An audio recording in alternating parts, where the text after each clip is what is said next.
Cyclone.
Good evening, everybody. Welcome to the Brawlhalla SEA Challenge Tournament. My name is G10, coming at you, and with me is the handsome and talented.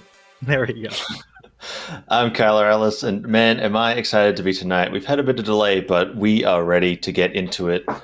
We're going to have some great matches tonight in the Southeast Asia. Yes, we have a lot of really good players here as well. We have top one in Southeast Asia, Tiger. I think he will be we'll be watching him in our second game, but our first game is going to be between Eric and Dot. So I hope you guys are ready for that.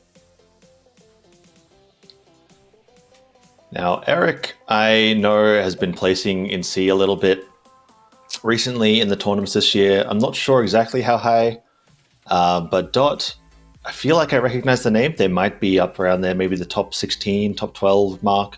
So it should be a good match to start the night. Yeah, it'll be a little bit of fun. So our low bracket is a little bit empty, but that's gonna be fine. That just means that whoever wins these next couple of matches will go straight into the top 8, which is kind of exciting. But of course, this is week number 1 of a 3-week tournament, Kyler, and this will go on every Friday for the rest of July. So if you guys wanna register, if you think you have what it takes to take a part of the $5,000 prize pool, thanks to ESE Entertainment, then you can register for the following weeks. Yeah, absolutely. And the thing is, with this tournament, the total prize pool is $5,000, but it is split separately between the weeks. So we're starting at 500 for this week. We're going up to 1,000 the next week, 1,500 the next week, and so on until we get to that final week. And it's going to be awesome. As the prize gets bigger, maybe the players' drive will get even better. We'll see the best matches we can. Yeah, I hope so. We've had a couple of hiccups for today, but that's week 1 jitters. It is normal for a lot of esports stuff. Brawlhalla, no different. Although hopefully we will be able to get going really, really soon. I am excited because this is my very first time actually casting a Brawlhalla tournament, and as a casual player, I hope that the things that I see in my matches won't happen. We'll have some fairly high level play here, guys. I hope. Yeah, I'm sure we will get some good games, especially with Tiger, with Eric. Maybe if Jerry's in, they can definitely bring to the table some good stuff to watch. Yeah. Which is great. And it's going to be a double elimination. So even if a player does lose, they should still have a chance in the lower bracket, which it is a little bit better of a chance if you do drop down to the lower bracket, because there's not a lot of people right here. I do believe a lot of the players just kind of didn't really want to deal with the whole going through the lower bracket and risking your tournament life in every single match to get to lower bracket semis or whatever. And because that's just a hassle. I understand that, but that does mean that our players that have remained will have a little bit of an easier time to get up if they do fall. Yeah, definitely. People are going to have that extra chance, and in this tournament, as per standard Brawlhalla rules, it is going to be best of 3 until we get to the finals, in which case it'll be a best of 5. Yeah. So best of 3, the players will get 2 chances to take out their opponent. So we can see some downloading, some adjusting to the players if something goes wrong. Maybe even some sick character swaps. I hope so. Get exciting. Are the Teenage Mutant Ninja Turtles in the game already? I think they are. Yes, yeah, they came out a couple of weeks ago. So there's 4 crossover skins for the Teenage Mutant Ninja Turtles. So we've got Mirage, Ragnar, Val, and Jiro. Jiro is the 4th one. Well, I do hope that we get to see some of them, at least one maybe, but kind of unlikely, seeing that these characters are not exactly super top tier at the moment, but that's completely fine. You know, fighting games, it almost doesn't matter what tiers are most of the time. It's really all down to skill and how you're able to read a player. I mean, a top one player playing a D tier character can easily take down a much lower ranked player, maybe top 100 playing an S tier character, in my opinion. Absolutely, man. Like, as they say, a skilled Roy can beat any Fox, and Brawlhalla is no different. You can go really any character you want. The balance in this game is, you know, pretty good, considering how big of a roster it is. You can play really whatever you want, and you've got a good shot at taking out a win over anyone. Yeah, as long as you dedicate yourself to the game. There's not really a lot of randomness, honestly, as opposed to some of the fighting games that we see these days. So that is a great factor because a lot of Brawlhalla just really relies on your movement. I think the only pseudo random mechanic right now that we have in our tournament rules is the weapons and where they drop. But oh yeah, if you guys didn't know, we are running standard tournament rules, 3 stocks. I think we do have a time limit. Not quite sure. Yeah, 8-minute time limit. Yeah, 8-minute time limit. There we go. And here we are. We are in character select right now. So we do have Eric versus Dot. Let's see who they want to pick. But before we get into the character select, I almost forgot to thank our sponsor. We wouldn't have this, $5,000 prize pool without ESE Entertainment Incorporated. They're a leading entertainment and technology company focused on gaming. And, big thanks to them for sponsoring the big prize pool. I mean, this is seriously huge. $500 for this week. And it's going to be, the champion will get 125, but it'll keep getting bigger week after week. As Kylar said, $1,000 next week, $1,500 the next. But there's also like a very special prize for champions per week. They get a special emblem, a unique in-game title, I think it is. Yep. It's a unique in-game title, so there's not many of those going around. They've mainly been for events and some previous tournament wins. This one will be no different. It'll have a unique title just for the winner, and then I believe there's also a title given out in the chats at random some point during the stream, so look out for those. Yeah, and if you guys want to get a special title for yourself just for watching, there will be 10 being given away to, I think, the YouTube stream and 10 to the Twitch stream, so be mindful, watch out for that, and try to snag yourself a very unique title that not a lot of people have. So here we're gonna have Bryn versus Tigress here. Very cool. So we're not gonna see the TMNT, but we're gonna see Kung Fu Panda. Yeah, it may not quite be the Turtles, but this is still awesome to see. Kung Fu Panda, I'm sure everyone loved it when it came into the game. And Tigress, being that skin for Asuri is a great character. She's in a great spot right now. Guitars are great. Sword's awesome. Going up against the Bryn with that Battle Pass skin, got the sweet effects on it. Got the axe, got the spear. A very, Wall-y character. Kind of block out Tigress as she tries to get in. So we'll see how that plays out in the actual game. Yeah, let's see. Do you know anything about these players that we have right now? I think Dot is pretty infamous, at least from what I've been seeing in the chat. He seems to be very skilled, cracked, as the kids would say. Yeah, looking at these legend levels, Eric is very experienced on the Bryn with that level 100. Not many people have that on any character in the world. So that is a lot of time dedicated to his character. You look over at Dot, he's sitting at 37, but is still, fairly high. He's got the black colors, so I'm sure he knows what's going on. Yeah, 37, still pretty high, but man, that level 100, you gotta have been maining that character for how long is it? I think, Kyler, would you say how long would you have to main just Bryn in order to get 100 level? Well, if we put it this way, I mained Bodvar for about a year and a half, and I've only got him to 70 in the 70s. So 100 is a huge leap. Wow. Eric, really no lifing Bryn here, the main of mains. But it looks like we are going to be starting here soon. We're just going to be banning out the maps for now. But yeah, I'm excited to get this started. Let's see if the Tigress Suri can pull out the W versus the insanely dedicated Bryn player. Yeah, and in this matchup, I would imagine that Eric will want to go to something small with platforms that he can control really easily. Issy Dot actually has the ban, so he's leaving open Enigma, Mammoth, and Crystal Temple. Now, Bryn will be great on these platform maps. It does go to Crystal Temple. With this spear, with this axe, you can take a lot of use of the platforms. Yeah, it's really going to be a movement game for the Tiger, for Suri to be able to get into the space that Bryn controls. But of course, we have to see who gets the first weapon. It's going to be Suri. A lot of misses Dot here, grabbing that first weapon.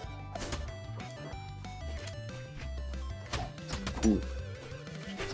Right, Dot getting a little bit of damage onto himself, but look at this movement. He gets a solid hit in.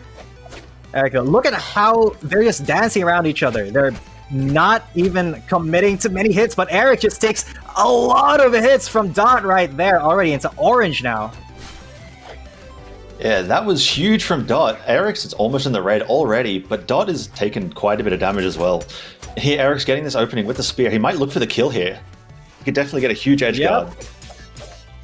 Oh, the reverse edge guard though by Dot, and Eric brings Dot up, actually saves him, and that means that Eric's now in the red. The weapon throw will miss. The recovery is there though, and miraculously Eric comes back and he is able to get the first. He did get the weapon, but he did get taken down by Dot. Dot now though very low, incredibly red. Yeah, great first stock from Dot, but he is in the deep. He is in red where he can get knocked out by any good hit from Eric right here. He's looking for early kills with that NSIG, but doesn't quite find it. But he's stacking up a lot of damage on the second stock. Yep. Lots and lots of damage here, and oh, I thought it was going to be a kill, and miraculously, Dot's still in it. He's taken so many hits, and he's actually almost brought Eric. Eric is even lower than him now. And yeah, that was another round, another stock for Dot. Very, very calculated. I'm not sure if you guys were able to see the entirety of it because it kind of lagged, but Dot is still alive with 3 stocks, and Eric bit the dust on his second stock. This is not looking good for him right now. Okay, Eric finally takes out Dot's first stock, but he is on his last, and he's in the yellow. He's got to be careful. With this axe, though, he can deal a lot of damage. Each hit he gets will be a good chunk of damage change. Here he's looking to guard the weapon. Doesn't quite do it. Dot does grab the guitars, but we'll see if he can get the big hits going with the axe. Yeah. Oh. Okay, big axe. No big axe hit. It was Dot. Okay, now Dot just forcing him down under the ground. Beautiful. Beautiful movement, beautiful air control there by Dot. And honestly, Eric just looked outclassed there. He lost 2 stocks before he was even able to get one off of Dot there. Yeah, that was a brilliant game 1 from Dot. He takes the 2 stock, beats Eric pretty handedly. So we're going into this next map. So they went straight in, but it looks like they want to change their decision. This time, they're going to be going to Mammoth Fortress, a bit more of a neutral stage, which might benefit Eric a bit more. Yeah, all right. Neutral stage. Definitely. I mean, in theory, it can benefit Eric a little bit more, but that's what we said about the last stage. And Dot, he did show his skill there, but Eric was able to get the first weapon drop. Dot, of course, not letting Eric guard this one, and actually, Dot is going to take the first couple hits, but he may be able to get a couple of really good attacks onto Eric right here. Ooh, as I say that. Oh, they're swinging and missing though, but right now. both about even damage, but Dot is in the slight lead with the sword against the axe. He's really using the speed advantage that comes with it, but he's going in for this unarmed. Doesn't quite get it, drops the combo, but Eric lives for another day. Maybe he can get his weapon, get back on the stage, and reclaim some ground. Dot, though, with the denying Eric the weapon, but now he is able to get it. He's super red, though, although Dot may be next. Oh, the block from the weapon, and Dot just playing the edge perfectly to get back in. Now Eric just needs one good hit to take him down. Dot's still fighting, though, and that's gonna be just who he brings Eric down! What a beautiful aerial play from Dot. Man, Dot really turned that around quick. He said, no, you're not edgeguarding me. This is mine. He goes in with these guitars. He's going to be looking to get as much damage as he can before he loses his stock. If he takes him off stage, he could even get his own second stock off of Eric before he loses his first. But he is in an edgeguard situation right now. Eric with the spear. He's turning it around again. Yeah, Dot is really good at turning around edge guards, man. He's really good at just playing that edge, even when he's the one who got sent there in the first place. And look, he's really dark red now. One hit should do it, but Eric's just having trouble finding that hit, and he's taking so many hits. Dot, he's looking to sacrifice himself. He's not even gonna die. He recovers, and he two-stocks Eric again. But man, Dot really just did Eric like that. Took him out straight away with that offstage. He's going for it again. Oh, doesn't quite get the dare. Oh, makes it back to the stage safely, and Eric is clinging on for life. He finally finds a set, gets the first stock off Dot, and now we've reset back to neutral, but Eric has a long way to go. Yeah, a long way to go, because that's 2 full stocks for Dot right now. The only way that Dot loses is if he really throws hard, if he throws as hard as he does his weapon. But it looks like Eric is finding some difficulty. The edge is once again being guarded by the security guard Dot. But Eric finds his way back. He's in the red now, though, and a beautiful combo will almost take him out. One good side six should do the trick here for Dot. He's just looking for it. He's fishing for it now. Yeah, this is really rough for Eric right now. He's finding all the hits. He's getting all these openings with these axe. Oh, that's gonna be it though. That's species sidelight, an unorthodox option, but against the axe, that's all you really need. Yep, and that was all she wrote. Dot actually 2-0'd with two-stocking Eric twice. That is. I can see why people in the chat were calling him cracked, because wow, that is consistently two-stocking your opponent in a best of 3 is a feat in and of itself. My God. Yeah, Dot really went hard in those games. Man, he really showed the dominance that he had in that matchup. He was very, very strong with the offstage. I hope we see more of that in the next sets when he plays. And Eric, I hope we can see him climb back up from the lower bracket and make the return against Dot. Yeah, here's hoping.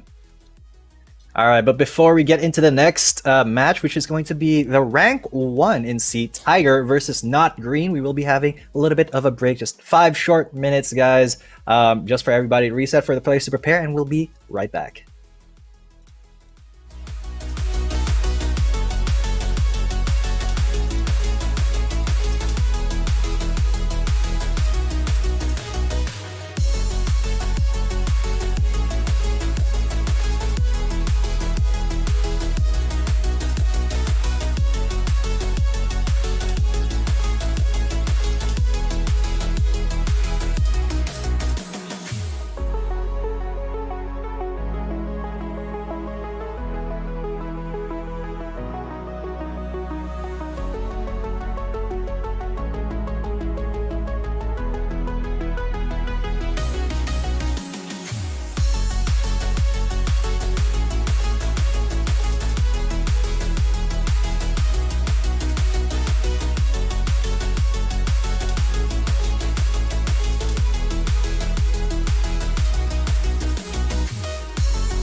I'm here.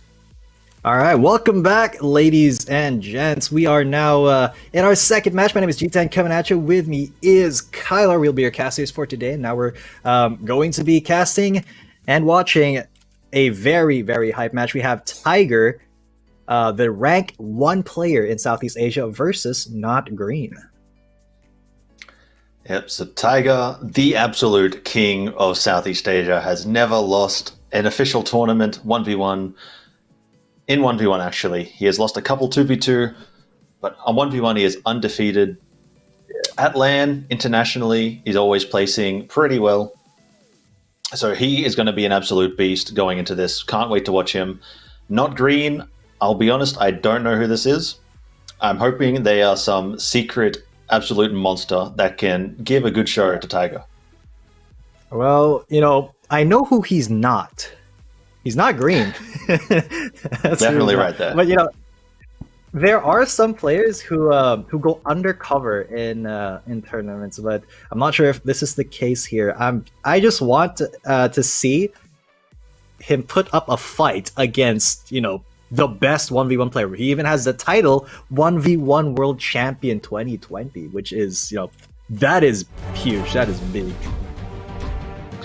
Yes, sir. That is something in Southeast Asia that only Tiger has, being the BCX champion last year. But going into this, we're going into Mammoth Fortress, the great neutral stage. Koji versus Lucian. Let's get going. All right, so Tiger on Koji and Lucian for Not Green. And all right, so Not Green's able to get the first weapon, but of course Tiger, he does get the bow right here, and the attacks are going to start. His assault will not be gentle, although he is taking a lot of hits here. Not Green doing a really good job of edge guarding there, getting some very good hits onto him right here. Yeah, Not Green finding a lot of little openings. It's really good. But Tiger is in the damage lead right now, has found his own hits, is sent him off stage. He might be looking for the edge guard here. And he does. He scares Not Green off the edge and lets him fall to his death. And he has the first stock 30 seconds in. A little bit of commitment for Not Green might have gotten him the edge right there. And he would have been able to at least jump. But he input left because he was scared of Tiger just taking him down. And that just shut down his chances of even getting back onto the stage in the first place. But Tiger, though, look at all of these openings. He's punishing every single mistake that Not Green does. Every time Not Green whiffs a shot or even like a light attack, Tiger's right there to punish him with his own. Wow. Look at the timing, though, as well. The edge guarding Not Green, once again, not able to get back onto the stage. That's 2 stocks for Tiger. Yeah, and you can really see what Tiger excels at just in this first match alone. Only a minute and a half in, Tiger's really good at moving around his opponent and controlling whatever space he wants, especially with the bow, with the sword. The sword, which he hasn't even used yet this game. Just the bow. Yeah. He's so controlling. And look at this. He's already taken Not Green to the red. He might be looking for this kill already. A down sig would do it, an end sig would do it. No stop. Could even get it with this might be a no stop. Oh, Not Green needs 1 hit, but okay, the throw and the re-pickup. Man, the diagonals are clean. Oh my god, that almost was it. The sword now being picked up.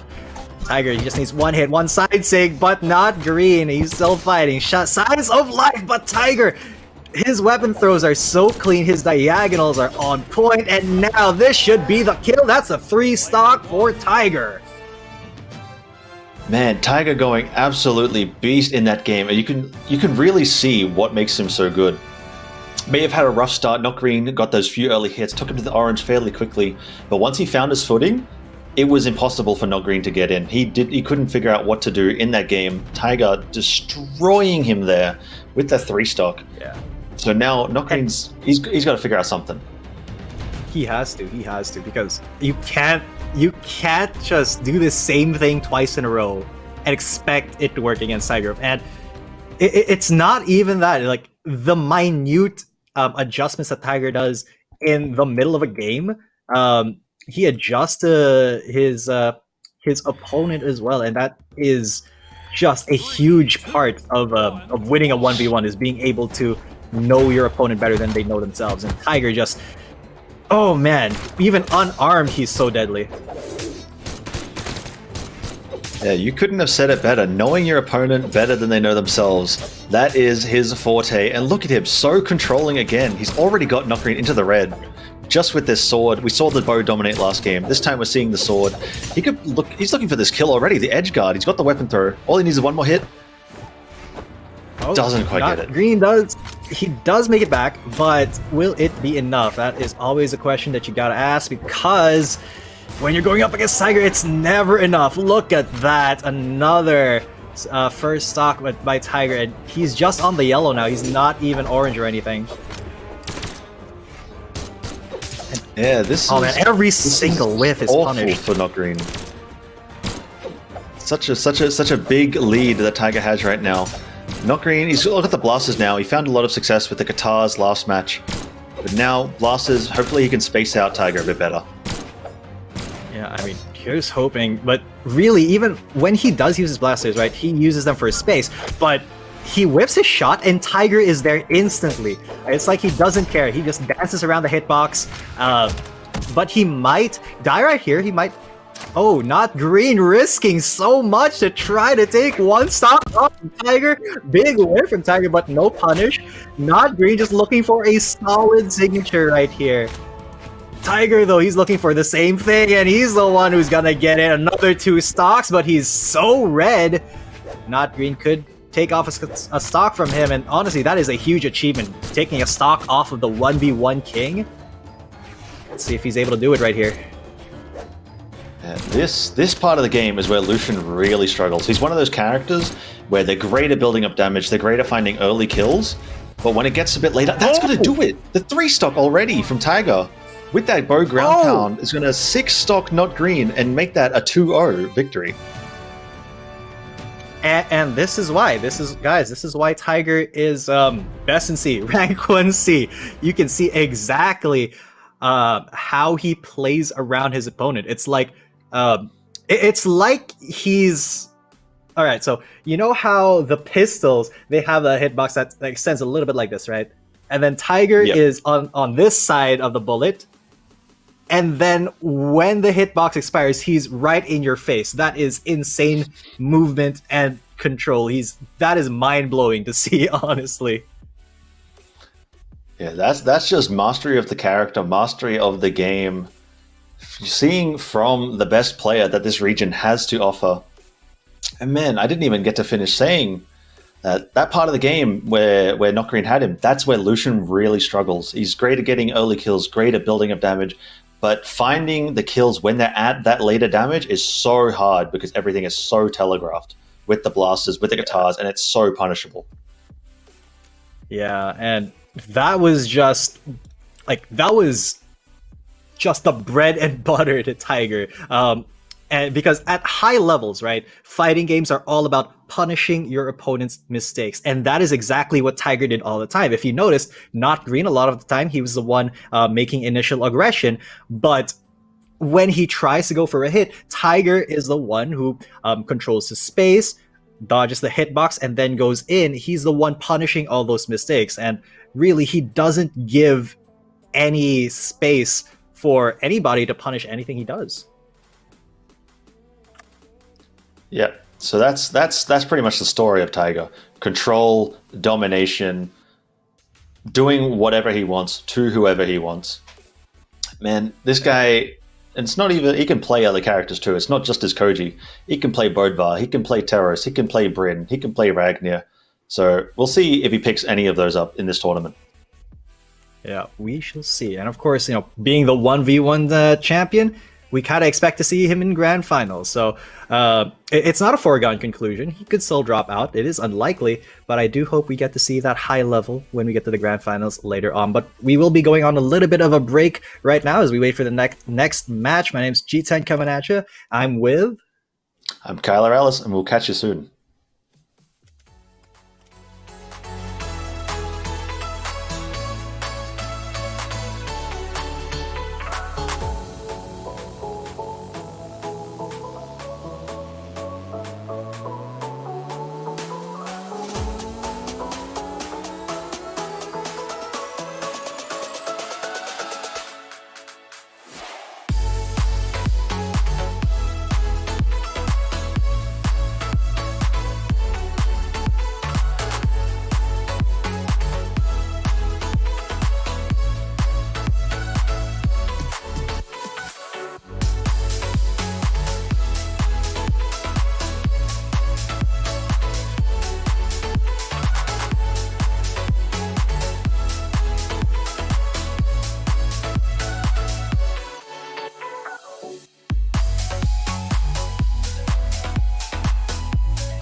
All right, welcome back. Good evening. I hope you guys are having a wonderful day. You're still watching the SEA Challenger Series Week 1 for Brawlhalla. My name is G10 coming at you. With me is...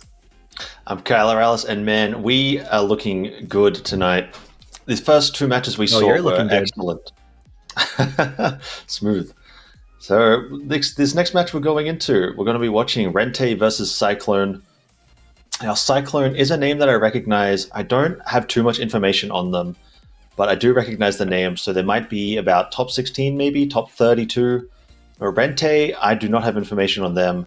They could be the dark horse of the tournament. We shall see. This is a lower bracket match, though, so whoever loses this drops out. Good luck. Good luck next week if you want to join again. But this is Tournament Lives on the line. They're going to be putting everything out there, although we don't have as much information as we did in that Tiger match. Well, this is, this is them fighting for their lives, fighting for a chance at that prize pool. So they're going to leave it all on the field right now. And I have a lot of expectations for them, Kyler. Yeah, a lot of expectations. I believe they can put up a great show. Now, I'm interested to see what character these guys play and what levels they are, because that can really tell us what kind of experience they have and the matchups that we can expect to see.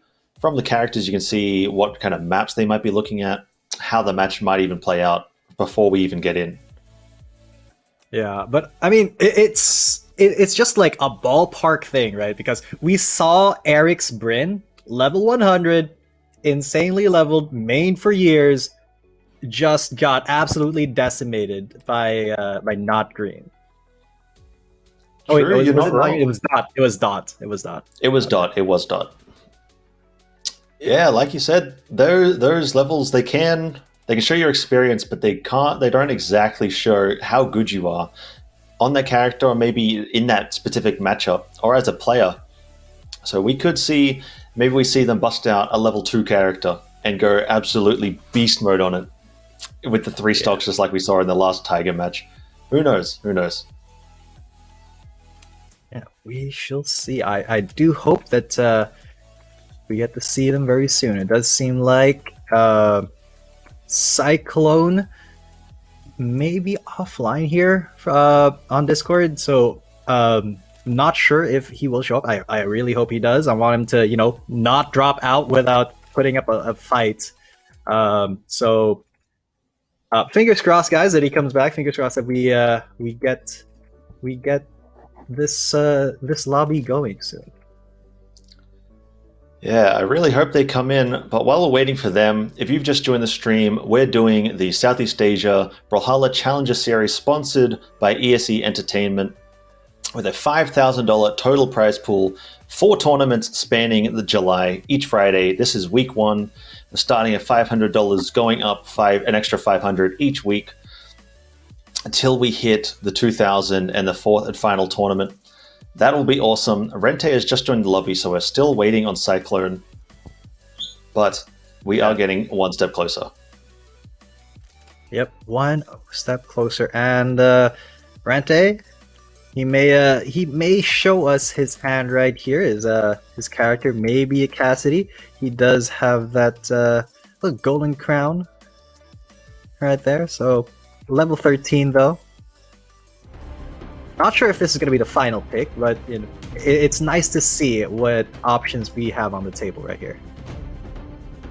Yeah, he was swapping through a couple of them. I think we saw a Bodvar. I think it might have been a Thor that he put out, or maybe a Nash. There's the Orion, level 19. There's the Vrax. There's the Nash. Maybe he's just showing all the drip he has. All the skins and loadouts he has for his characters. All the drip. He's looking good. In online games, man, in any game of the social space where you're fighting against people or you're interacting with other people, there's always going to be that element of fashion, man. The drip, the skins. It's how you show off. Other than if you can't show off with your skills, man, you gotta let them know that you can spend money on the game. You may not have the skills, but you can swing that wallet around, spend that money, and make yourself look as cool as possible. Looking good, feeling good, playing good, as some people have said before. Now he's hovering the Atori. He has hovered the Jaeon. Both have been higher levels than the other characters he's looked at. So maybe we will be seeing one of those. Or maybe, maybe he'll bust out the cross, go completely left field. Here's hoping that he does something cool and crazy. But Cyclone, he is online. He's just he thought he had a little bit of time to walk his dog.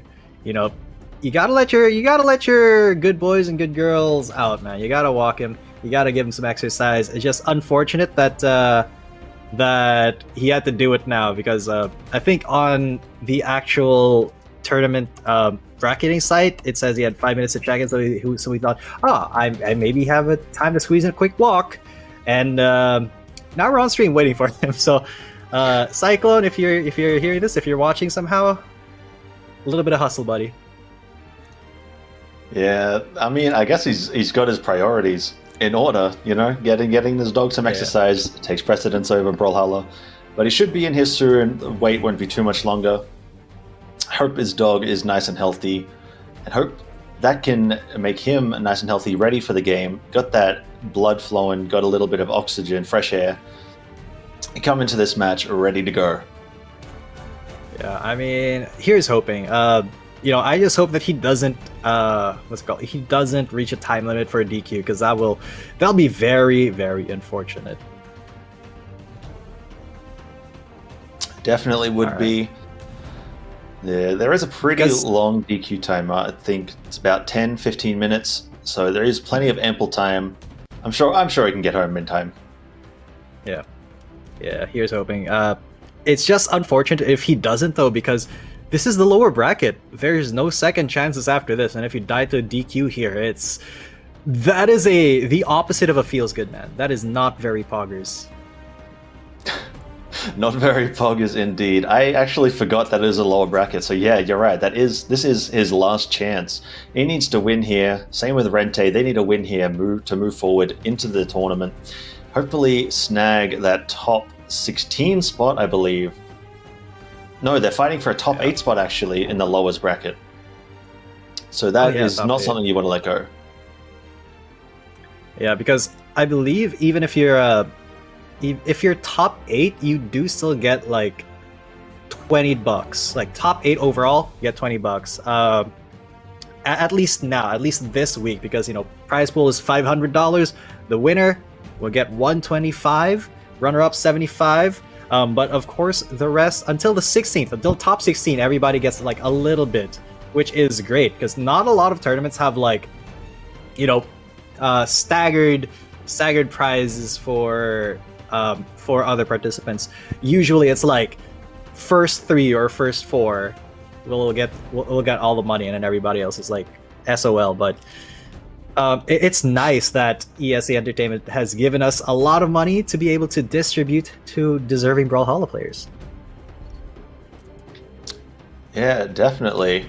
And while you're in the stream, there will be code giveaways at random points during the stream.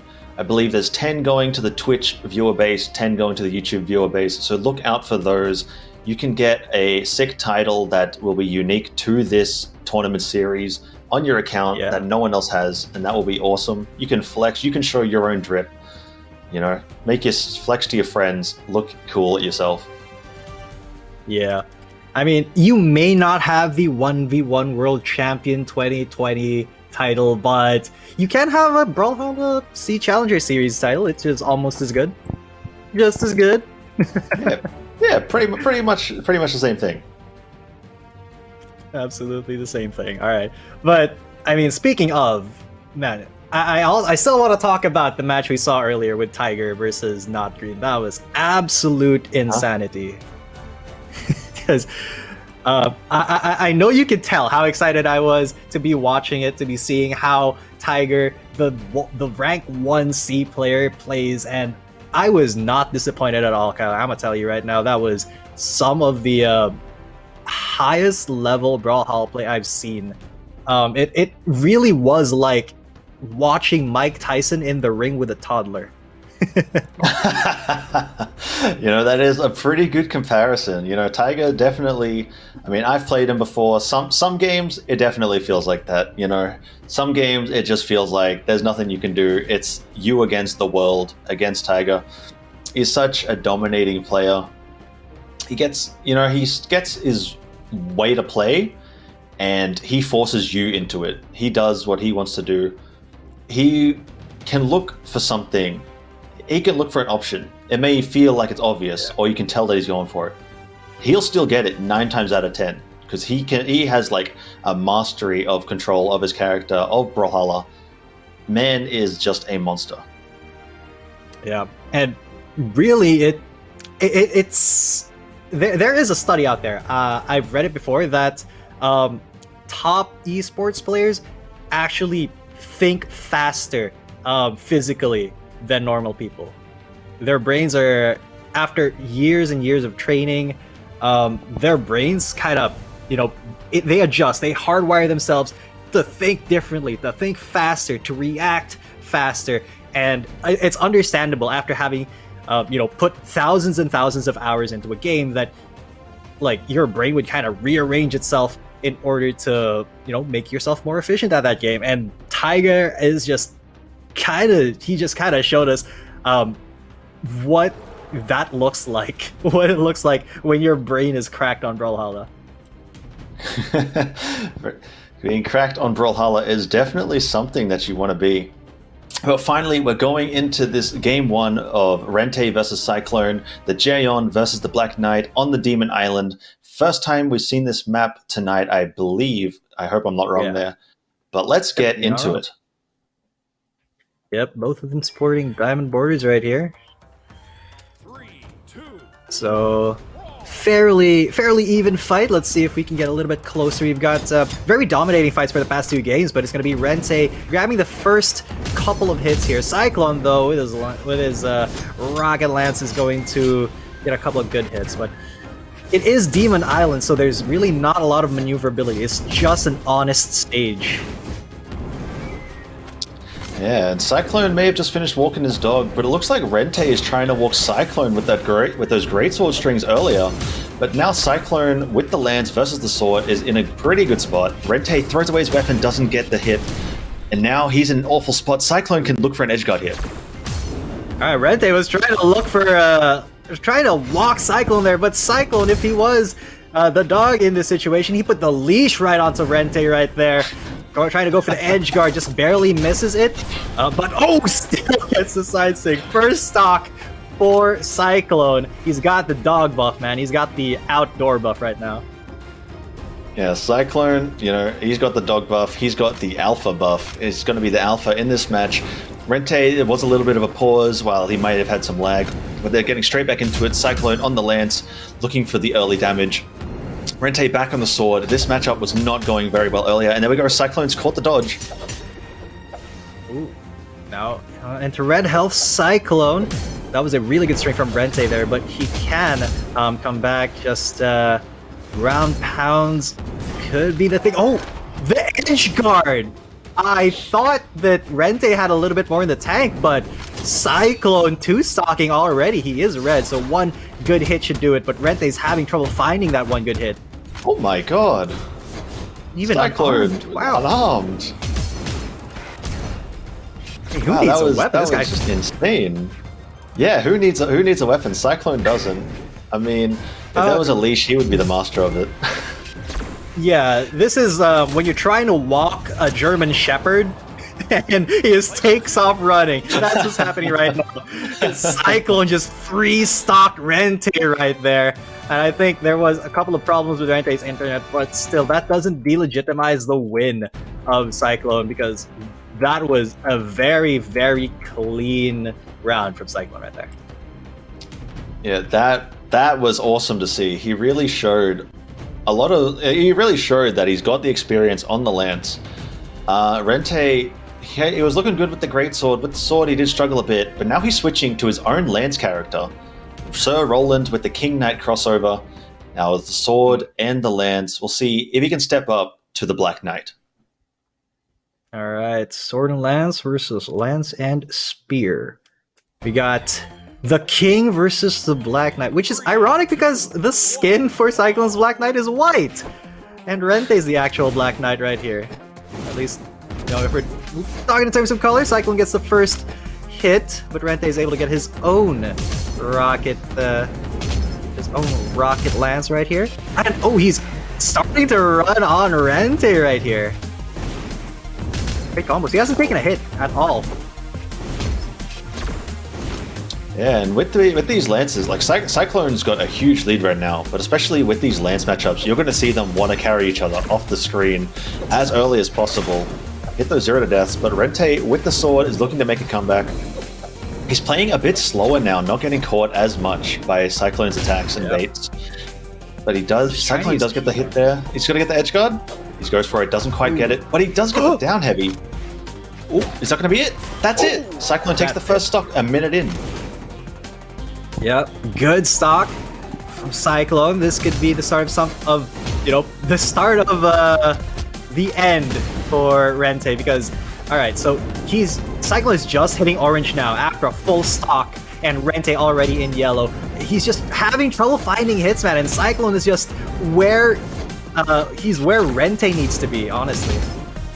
Ooh, and now Rente is even lower to the deep oranges here, into the reds. The edge guard fails from Cyclone. Rente gets back in with a sword. He's going to try to go for some damage, but Cyclone just finding some free hits right here. Goes back into the stage. And that's just the power of the lance, man. You can recover really good, but that's another stock from Cyclone, just catching Rente out. Unfortunate movement there from Rente, but could this be another 3 stock? Oh no.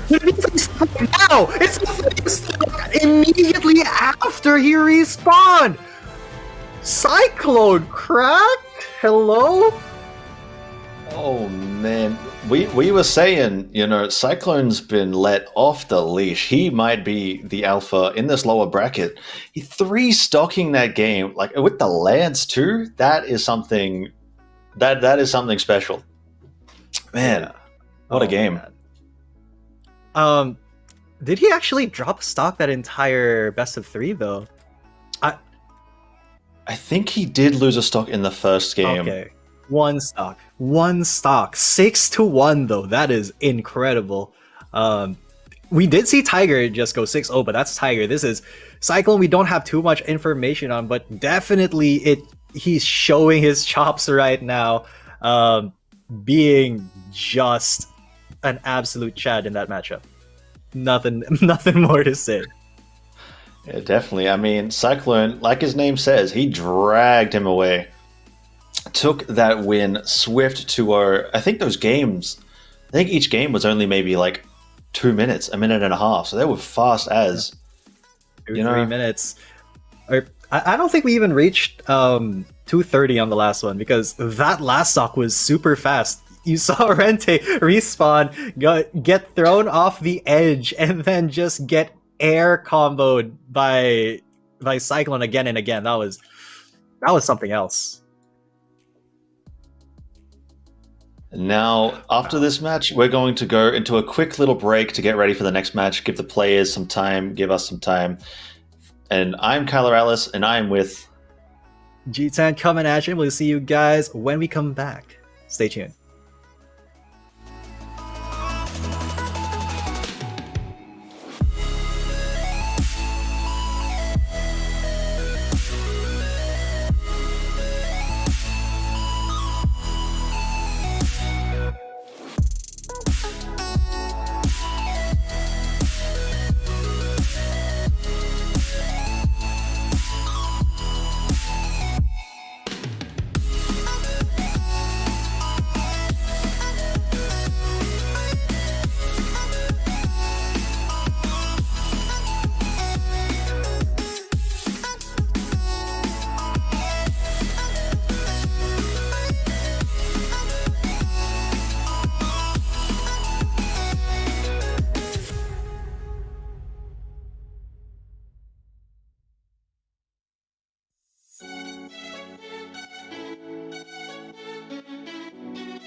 Welcome back, ladies and gents. I hope you're having a wonderful evening. My name is G10 coming at you. You are watching the SEA Challenger Series Week 1 for Brawlhalla. We are at the winners quarterfinals right now, and with me is my co-caster. I'm Kyler Ellis, and man, we have had some great matches tonight. We watched Cyclone absolutely roll through his opponent in the last match with a quick 2-0 on the King Knight, showing a lot of dominance with that lance. And now, going into this next match, we're going to have Tiger versus RBV for our first match. I'm sure Gio can say something. Yes, I can. Tiger, man. Tiger is... He lives up to his name. He is an absolute beast of the jungle. Just watching him play against Not Green, even though, you know, Not Green may be a good player, he may be a decent player, but decent is on like this level, right? Tiger is he's way too up there, man. He's 1v1 world champ 2020, and I already see RBV, man. He just doesn't want to get 4-stocked right now, because that's exactly what happened. That's exactly what happened to the last guy who faced Tiger. Yeah, man. In that last match we saw of Tiger, there's a 3-stock followed by another 3-stock. You know, Tiger just doing Tiger things. You know, domination, king of the jungle, as you said. That's pretty much a story of Tiger. Yeah, he's... Oh, geez. There's not too much that I can say personally, because I haven't really been following the Brawlhalla scene, but based on just the results that I've seen, the play that I've seen from Tiger, and in my experience in other fighting games, I can really tell that the understanding he has of the game is quite different from what most people think of it as. You know, because a lot of people, you know, they study the game, they play it, they get decently good at it, and that's usually it, right? But Tiger, man, he goes into something else. It's like he knows something about the Brawlhalla engine or something that most players don't know, and he uses that to really shake down his opponents. Yeah, you know, like when you have someone like Tiger, it's hard to explain what it is, you know, like someone like him sees the game differently to how others do. Like they feel the game differently. Yeah. Whatever it is, it's like something in their brain is like, Brawlhalla. Yes, I know what to do. Yes, and it's not something that you can really train, honestly. I mean, you can brute force your way into, you know, thinking in a game's terms and really seeing it from a different perspective, but that takes years and years. And honestly, the faster route is talent. But the thing about Tiger is he has both. He's got both talent, and he's got the training, the discipline, the understanding to really execute what he sees in his mind, because that's what that's kind of what I saw, was that you saw in the last match that he played, he did have a lot of options, but it wasn't his options that he was always looking to use against his opponent. He was waiting for his opponents always to make a mistake first, or whiff a shot, whiff an attack, and then he goes in. And that kind of play is so oppressive because it just feels like you can't do anything. Yeah, it definitely feels like sometimes there is just nothing you can do. I mean, I've played him, I've seen him play for many years now. Sometimes you go into game, you know, you try and do something, it doesn't work. He does something, it works like every time, and you're just running into a wall. You can't figure out what it is, and that's what it feels like a lot of the time playing against someone like him. Like there's so much control, so much like flow, and you know his character, he moves exactly where he wants to move. You know, you'll see people who like they're pretty good, they're pretty good at the game. You know, they can be like top players. Yes. They'll be great at moving, and then every now and again maybe they'll go a little bit too far or a little bit too short. Tiger doesn't do that anywhere nearly as much. He's always exactly where he wants to be, and that's something that makes him so good, so hard to deal with. Yeah. Sometimes when you play the game for so long that the inputs almost feel like second nature. It feels like it's an extension of yourself. When you say move a mouse, when you move your mouse to a certain position and it goes exactly where it is, it's muscle memory, and it feels like it's not you're not using equipment. It feels like it's your own body making the inputs. I'm fairly sure that it's that level that Tiger plays right now. It's on that level where everything is second nature. It's almost like he's using his mind to input, Yeah. Everyone else out here playing on controller, playing on keyboard. He's over here playing with his mind. He's got that mind control system built in. But he is in the lobby. RBV is also in the lobby. He's hovering the Koji. So we are hopefully going to get into this ASAP as soon as RBV decides to pick the character. Yeah. Here is looks like Koji. This is the same Koji that just 6-stocked not green earlier. Let's see. Oh, Orion. Maybe level 81 Orion. Very respectable. A lot of time spent on this character by RBV. Yeah, a lot of time. 81. I mean, that's higher than anything I've got, and I've played for like 5-6 years. So he's been on the grind, absolutely. So the Orion, looking at the Koji. Now, I'm not even going to bother talking about matchups because matchups doesn't matter. Doesn't matter. Tonight they haven't mattered. It's just the better player has been dominating, regardless of what this matchup is, what the map is, and I think we're going to see the exact same thing this match. I don't think we've seen a match today yet that hasn't been a 2-0. Yeah, every single match we've seen, every match we've seen has been a 2-0. It really is domination, man.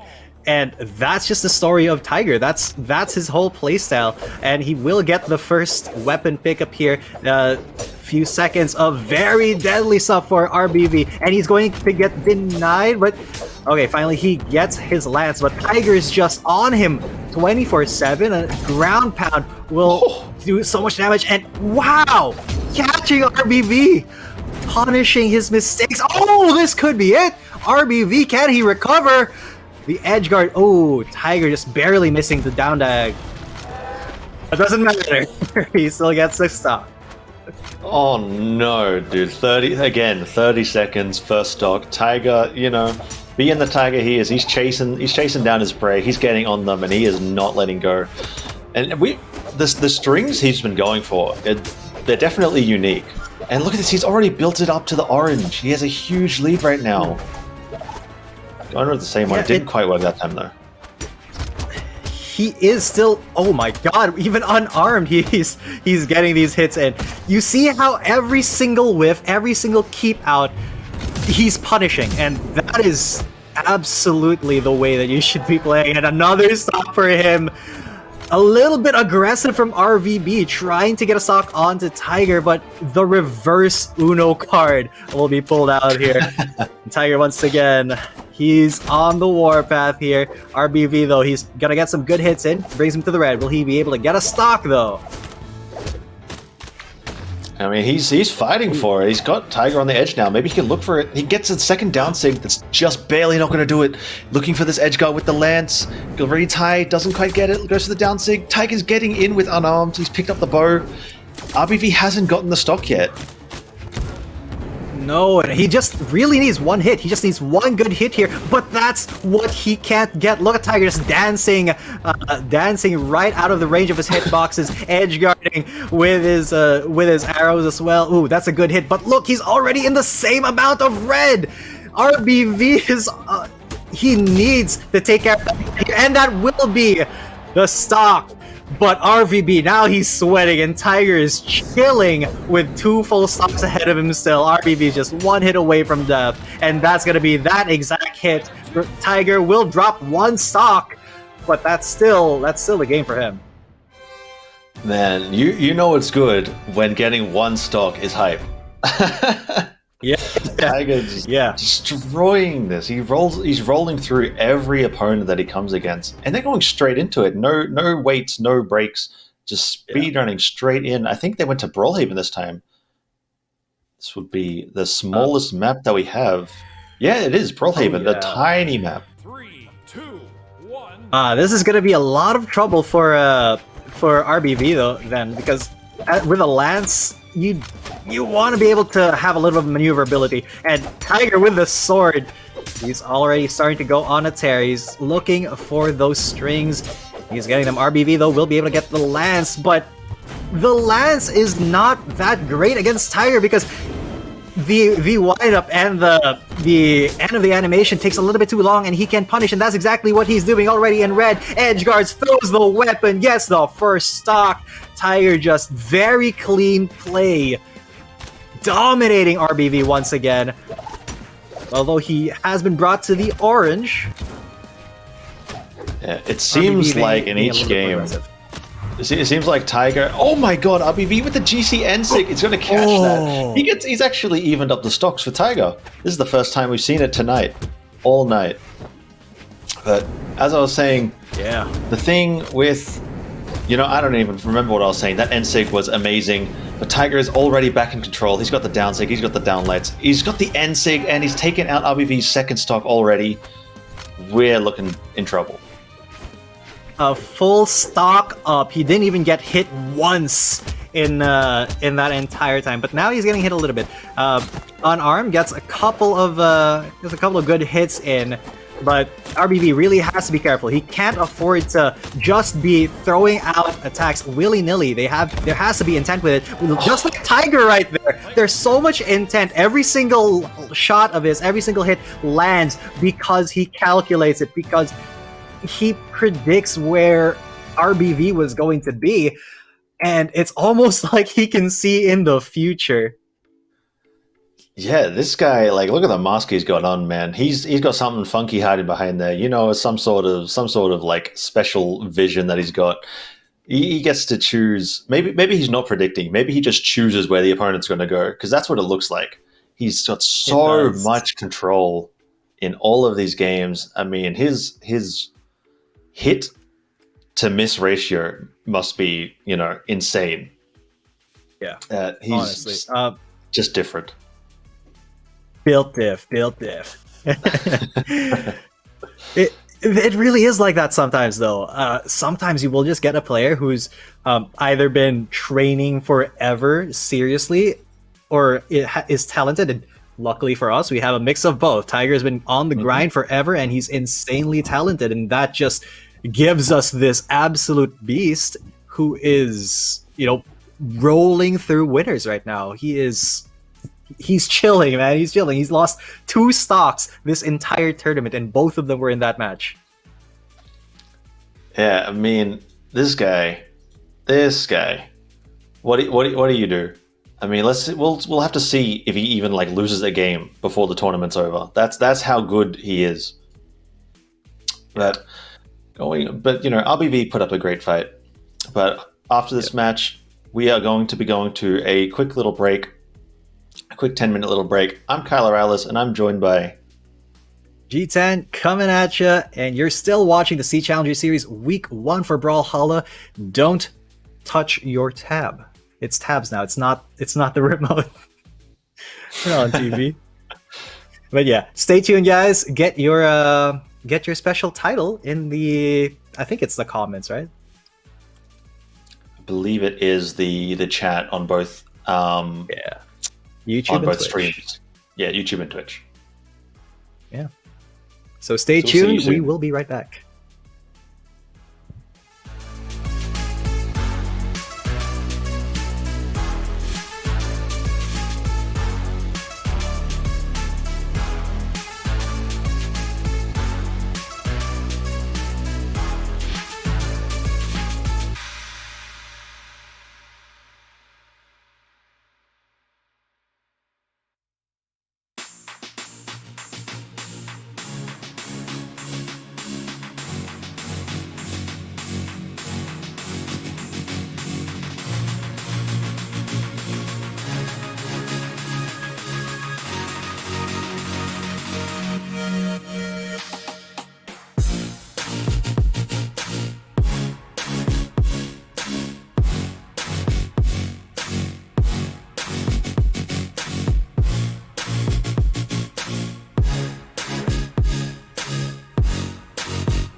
All right, so welcome back, ladies and gents. I hope you are still having a wonderful evening. My name is G10 coming at you. You're watching the SEA Challenger Series Week 1 for Brawlhalla, and I'm joined by... I'm Kyler Ellis, and man, what a night it has been in the SEA Brawlhalla Challenger Series, sponsored by ESE Entertainment. And we've seen Tiger dominate some games. We've seen some domination from Cyclone. We've seen some other matches too. There's been a lot of domination from a couple people. Yes. Yeah, a lot of domination, honestly. Not just from Tiger, but from pretty much everyone we've watched. I don't think we've ever seen a match go the distance yet. to the third map. Yeah, they've all been like pretty quick 2-0s tonight. I think the closest we've got is maybe like a 1-to-1 stock match, and I'm not even 100% sure of that. I could be misremembering, but this next one should be pretty good. Yeah, this next one is going to be, I think, lower bracket round 3. So that is going to be a little interesting. It's once again tournament lives on the line. And this time we have Plum versus Bison. Now, these two, I don't have much information on these guys, but I'm sure they'll be great. Plum representing the Uwu clan, Bison representing GR. These guys I'm sure they'll come out swinging in the lower bracket. They've only got one shot left to make it through. If they lose here, they're gone. So they're going to put everything into this match. Gotta leave it all on the field for this one. You really have to put everything that you are going to put into your matches from now on, because dropping a match right now, you're out. Even if even if we're at top 16, I believe it is now, and you have a little bit of a cash prize already, you still want to keep going, man. And getting cut short is because you kept something, because you didn't put in your full effort. That's what feels bad. That is not something that you want to go out on. So if you're gonna go out, you're gonna want to put everything out there. You want to make sure that you've tried your best to stay in. Otherwise, you're always going to be, what if I did this? What if I did that? So I just hope these guys give us a really good game. Yeah, 100%. I mean, if you're going out, you want to go out with a bang. You want them to fight for it. You don't want it to be free. You want to go all the distance you can. And, if you win, the further you go, the more glory you have, the more money you've made. And you can, maybe flex on the people that didn't quite come as high. And I'm sure these guys will be looking forward for that. That's true. That is true. And, there is an interesting thing as well, where if you win some prize money here, you can if you want to, if you're a player right now, and you're in top 16, you're about to win some money. If you want to, you can make your own profile on, I forget which site it is, but it keeps track of all esports players' earnings and stuff. You can have your own profile. You can put some money. You can put some money in your stats, man. You can be a pro player if you so desire. You can find yourself on that esports earnings. I believe the website is. Find yourself on the esports earning page. Yeah. Oh, so yeah, we have Plum and Plum and Bison here. It says here that Plum has picked the character, but I can't seem to to visualize it. It's not showing up on my screen. Yeah, I'm not really sure what's going on here. There might be some sort of a lobby bug. It says that he's locked in, but I'm not really sure what's going on. So I guess we'll just see. Wait for Bison to lock in, see if that works. That one does work. So I'm not really sure what's going on here. There's Onyx. It's let us know, guys, in the chat if you can see the character that Plum has picked, because me and Kyle, we can't see him, man. We can't see him. Bison gonna be busting out this Onyx, the gauntlets, the cannon, and Plum, which looks like it's gonna be sword and spear on Invisible Man. They're going to be going into it, going to the map that they decide on when the Bison finishes thinking. All right, Bison and Onyx. Now, Onyx, very defensive character.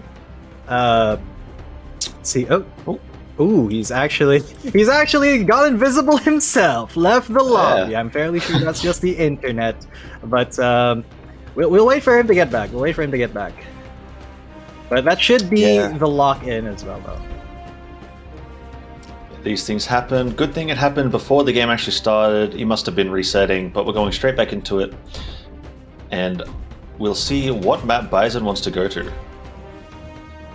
Yeah, and Bison, he's choosing between Demon Island and Brawlhaven. It's gonna be Demon Island. A very, very honest map here.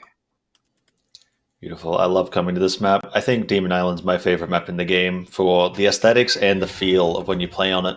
Well, let's get in, see who gets the lead.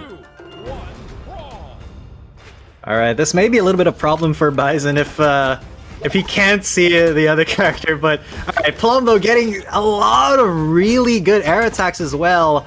And all right, I think we can stop with the John Cena jokes, but because Plum is absolutely destroying Bison right now. With a ladder as well. You may not be able to see him, but he can definitely feel him. Bison is taking a beating at the start of this game. Plum's going to be looking for the kill right off. He's going to look for these... The GC down sig can't see him. Bison actually lives due to Onyx's defense being just so dang high.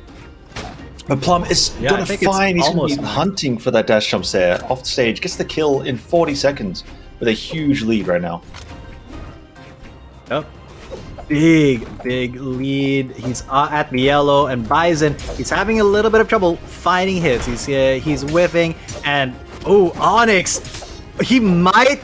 Okay, so look at this edge guard by Plum. Bison is going to fall to it. That was some beautiful edge guarding there, and another 2-stock from Plum. And I'm not sure if that was internet connection problems from Bison, but it really just did look like Plum was absolutely running a masterclass on Bison on how to edgeguard. Oh my goodness, Plum is flying everywhere, landing every hit that he can. He's getting the reads to the sideline into the side sig, looking for the Sair. He's getting the GC side sig. Ooh. Man, Plum is on something different. This is unorthodox, but it is working amazingly. And look at that! That side heavy is going to take it off a 3-stock already. A minute and a half. Unarmed side heavy to close out the round. Plum is on some next level stuff right here. Not just because, he couldn't, not just because Onyx couldn't really see his character, but because Plum just honestly played it better. He did that on Onyx's second stock. That edge guarding, like right after he respawned, he got a couple of hits in, and then just brought him off the map, brought him off the platform, brought him down, and just guarded that edge like it was the Hope Diamond or something. Bison couldn't get anywhere near. That was crazy. I mean, I don't know if you saw after the game in the post damage stats, Bison only did 57 damage, I think it was. That's only like that's going to yellow. Lot. So wow. That is not a lot, man. He's gonna need to switch it up a little bit. So yeah, he will be bringing it to Koji. Maybe a little bit more speed will benefit him here. He doesn't get the first weapon though. It's still Plum who grabs it, but Plum will get hit first. And Bison already, he is showing a lot better than he did in the first map. Already bringing him Plum to yellow. He has a much better start this time for Bison. Plum's getting some damage, but it's much more even this time, not just a one-way roll. And Plum's looking for these early kills, doesn't quite get it. But now we're into the Sword Ditto, and this really comes down to who has the better neutral, I think, in this matchup. Yeah. And Bison, he is... he's going to get it. As I was just saying that, I thought he was going to go for some damage or like a ground pound there, but the aerials from Plum just brought him to the skies. That's going to be the first stock. And man, Bison, look at these combos too! Bison, he has to get, the reversal! The reverse edge guard from all of Plum's aggression. Big punish from Bison. That's going to even it up in terms of stocks, but Bison is still in the deep orange right now. Into the red. Yeah, Plum's got the lead this game, but Bison looking much better this time. Got that reverse edge guard. Very, very good. Now he's got the bow. We'll see if he can step up to what Tiger was doing before with all that control, and he's off to a great start. Yeah. It's not... Great sword throw. Perfect perfect sword throw. That is, if you look up the definition of sword throw in the Brawlhalla dictionary, that is exactly what you would see. That was absolutely perfect. That's how you should be doing it, guys. Take note. Oh, but also Plum, look at all of his strings. He's able to find so many hits onto Bison, even when Bison's the one trying to aggress. Oh. There have been Bison some now very finding a unique little bit more strings this match. And the neutral, look at Plum. He's just going all in. He's got such a lead. He's throwing out everything. That GC down heavy is going to be unorthodox, but it will take that stock, and it will be another quick 2-0 in the favor of Plum. Another match just being rolled through. Yep. Plum. So this is the lower bracket, so Plum will advance. Good to see you, Bison, but today is not your day, buddy. Try again next week, I guess. We can Bison. What did that's a joke. I remember the joke. What did the Buffalo say to his kid when he was going off to school? Bye, son. But yeah, Bison, see you next week. However, LePlum, even though we didn't really see much of his character, which was, obviously an advantage, he will be going up the bracket. He still is in the lower bracket, so every match is going to count, but I think he has a pretty strong chance of being at least in lower bracket semis, or lower bracket finals, let's say. Yep, so that match was fantastic, but we are going to go to a very quick break, getting ready for the winner semifinals coming up next. I'm excited. I'm Kyler Alice, and I'm joined by G10 coming at you. Stick around. We do have a couple of codes still available on both streams, so guys, keep watching and try to snag one for yourself, get a unique title. But yeah, don't close your tab, and we'll be right back.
welcome back to the SEA Challenger Series, Week 1 for Brawlhalla. I hope you guys are having a wonderful evening. My name is G10 coming at you, and I am joined by...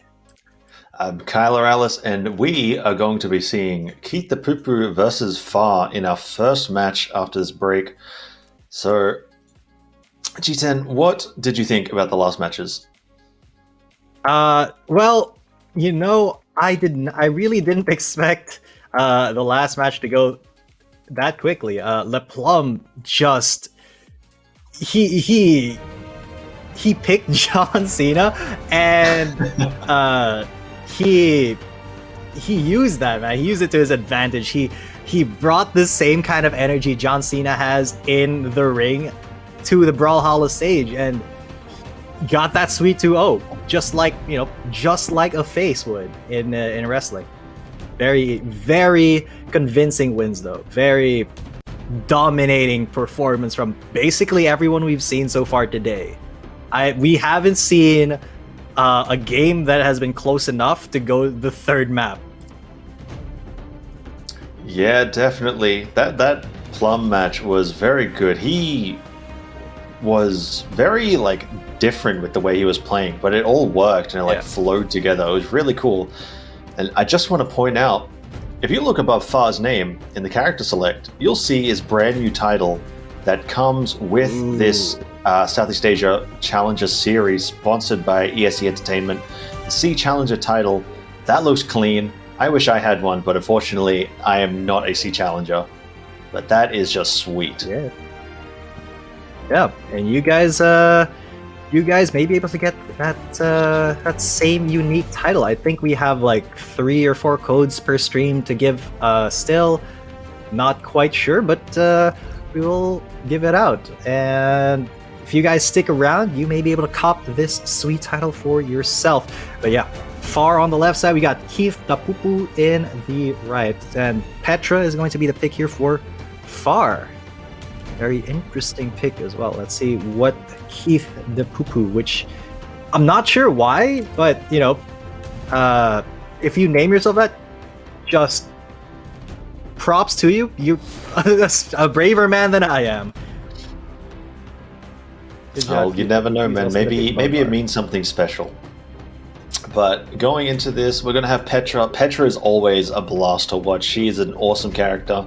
A very high skill cap, pretty decent skill floor. She's very flashy. Going against the Bodvar, who's more of a sort of classic wall you out kind of character. Control a zone, stop you from coming in, be just this immovable wall. We're going to Brawlhaven's small map, great for Petra, and hopefully this is going to kick off strong. Yeah, and hopefully we get some closer games. This is such a small map. Bodvar, though, with all of his space control tools, like you said, it's going to be Petra, though, is the one who gets the first hits on, but Keith the Poo-Poo is not far off on the offensive. Far, though, so good at landing hits that he shouldn't be, because Keith just kind of runs into them sometimes. Misses the weapon throw, and Far's able to edge guard him off of a stock right there. Good stuff from Far. I've seen this in a lot of the matches tonight, where they're finding these really early kills on the side of the stage by doing a slide charge off really deep. And it's found so much success, but Far is going in right now. He's already got Keith the Poo-Poo in the orange. He was looking for an edge guard, but Keith did make it back, and now Keith has all the control. Yeah. But he may be losing it right here. He does get a really good hit onto Far. Brings him very far off the stage, but may not... no kills here. They're both very red. Keith the Poo-Poo, though, he's the one looking for the hit, because he is going to get that stock right there. And, well, he is still very red. Far has a good chance of killing him right here. Just one anti-air. That is a good hit, but Keith, he may still be in it. He is going to be able to get back to the edge. Can he recover? Far says no. He just yeets him off the side of the stage with a yo-yo. And Juno, after seeing that kill, I was going to say the game's evened up, but I completely forgot that Keith died so early that Far has a full stock advantage right now. It is a massive lead, just like all the other matches we've seen. Now Far is choosing to just go unarmed. Maybe sort of show that he doesn't need weapons to deal with Keith right now. Bit of disrespect, but it is all fun in the end. Bit of a flex. Just a flex, you know. When you know, or when at least if you think that you're the better player, you're going to, you know, try to also win the mental game versus your opponent, because, you know, it's understated how important that is, but it's also understated how important health is, because Keith the Poo-Poo is he is not looking too healthy right here. Already in the red. Far just needs a couple of good hits, and that's a good string.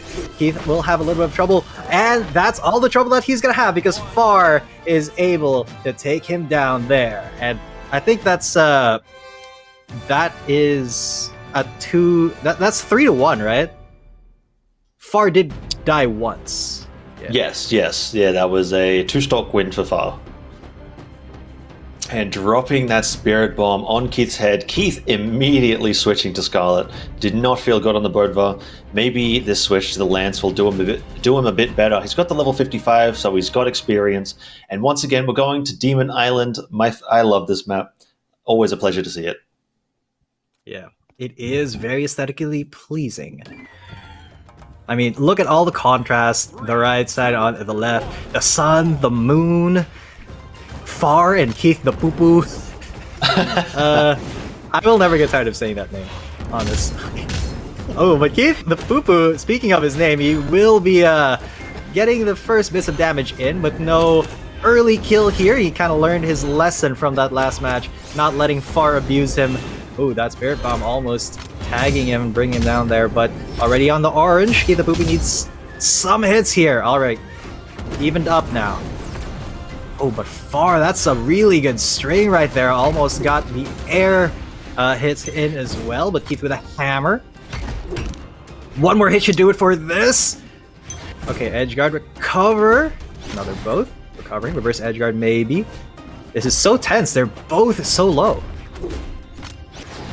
Man, there's only little hits being traded right now. These Gauntlet Endlights, they're landing, but they're not going to kill Keith right now. They don't have the highest force. Keith lands the stop, but doesn't get the combo. Far, with that GC downlight, will combo into the recovery, and that will be the first stock of the game, with Far in a very, very slight advantage.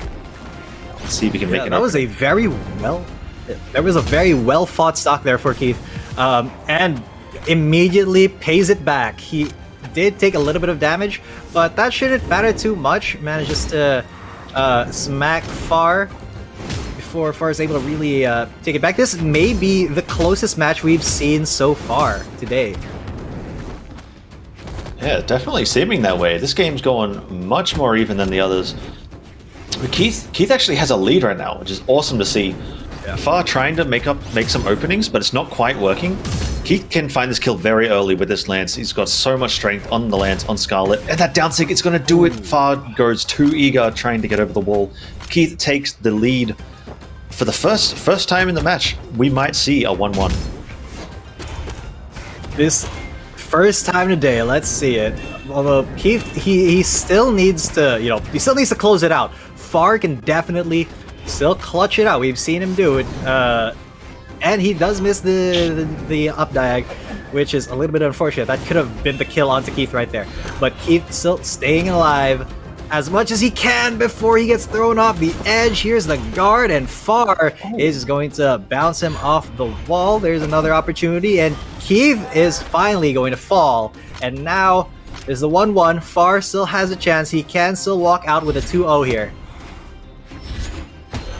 Yeah, that kill just then, you know, Keith actually saved him by getting hit there. If that recovery didn't hit, Far wouldn't have been able to make it back to the stage, which would have been the kill. But Far is going huge with these orb strings. He's building up so much damage, looking for the early kills. He's still pressing that lead forward even more. Keith doesn't really seem to know what to do against it right now. Yeah, there's Keith, he's trying to just stay on the platform, not really attempting to go for an edge guard because he knows how easily Far can reverse it. And there it is, Far absolutely almost taking down Keith, but this could be a huge opening for Keith. Oh, just a little bit. Oh, the whiff from Keith will give far the win, and that's another 2-0, but that is the closest we've seen so far. Yeah, we finally saw a match that went to 1 stock each. That is awesome to see. Wasn't quite the 2-0, but that was a great showing from Keith the Poo-Poo. And that was the winner's semi, so he'll just be going down to the lowest bracket, and Far will be moving on to winners finals. Yeah.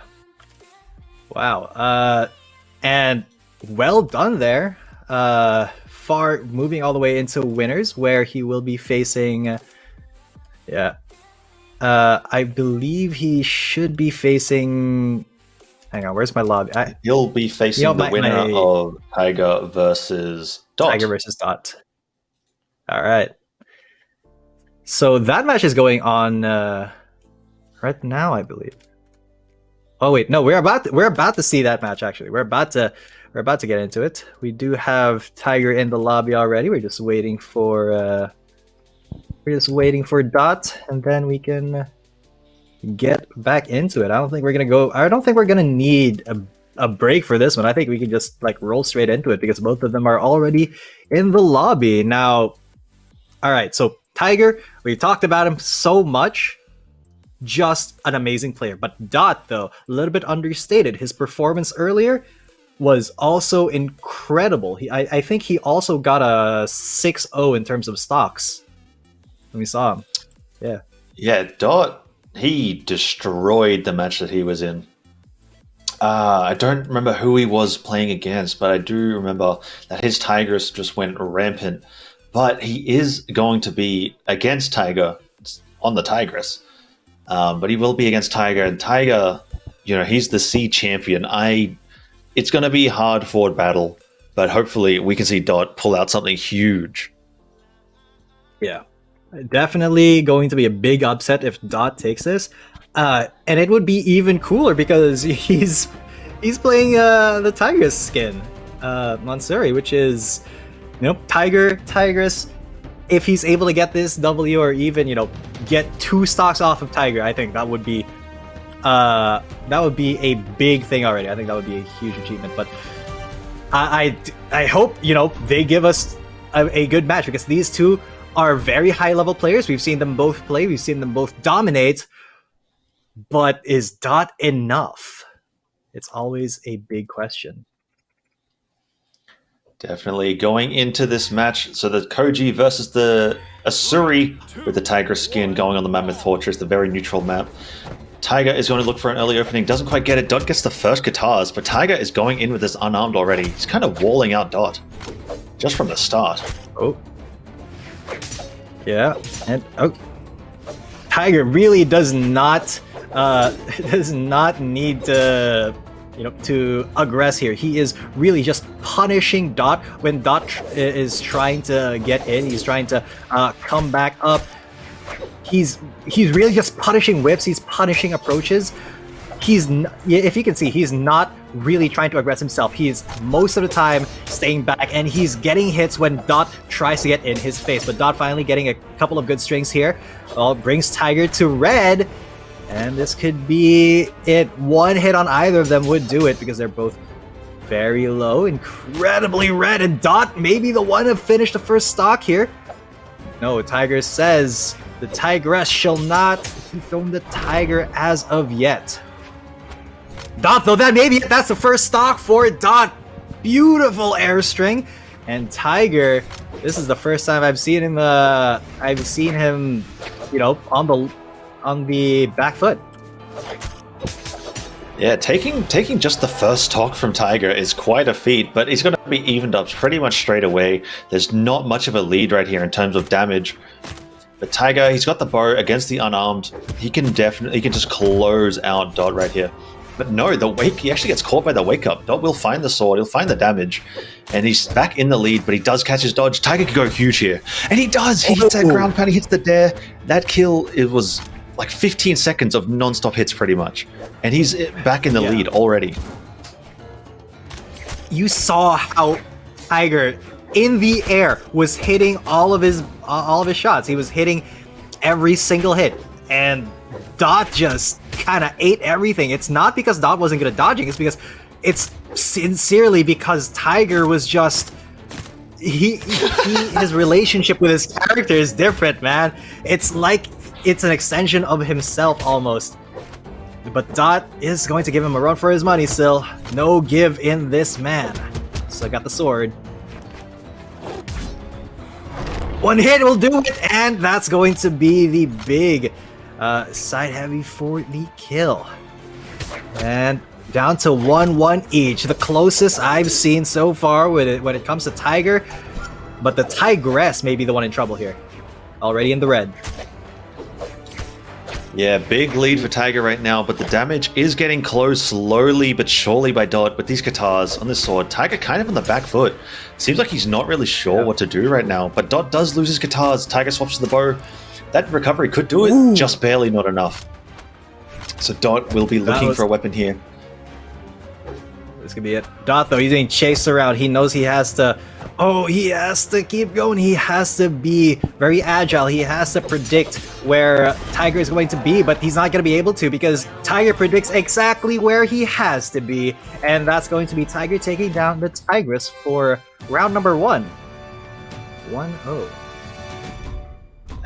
And that game, I think that was the highest damage numbers, like total, we've seen in any of the matches tonight. Maybe even like higher than some of the sets we saw. They both did about like more than 500 damage each, which is huge.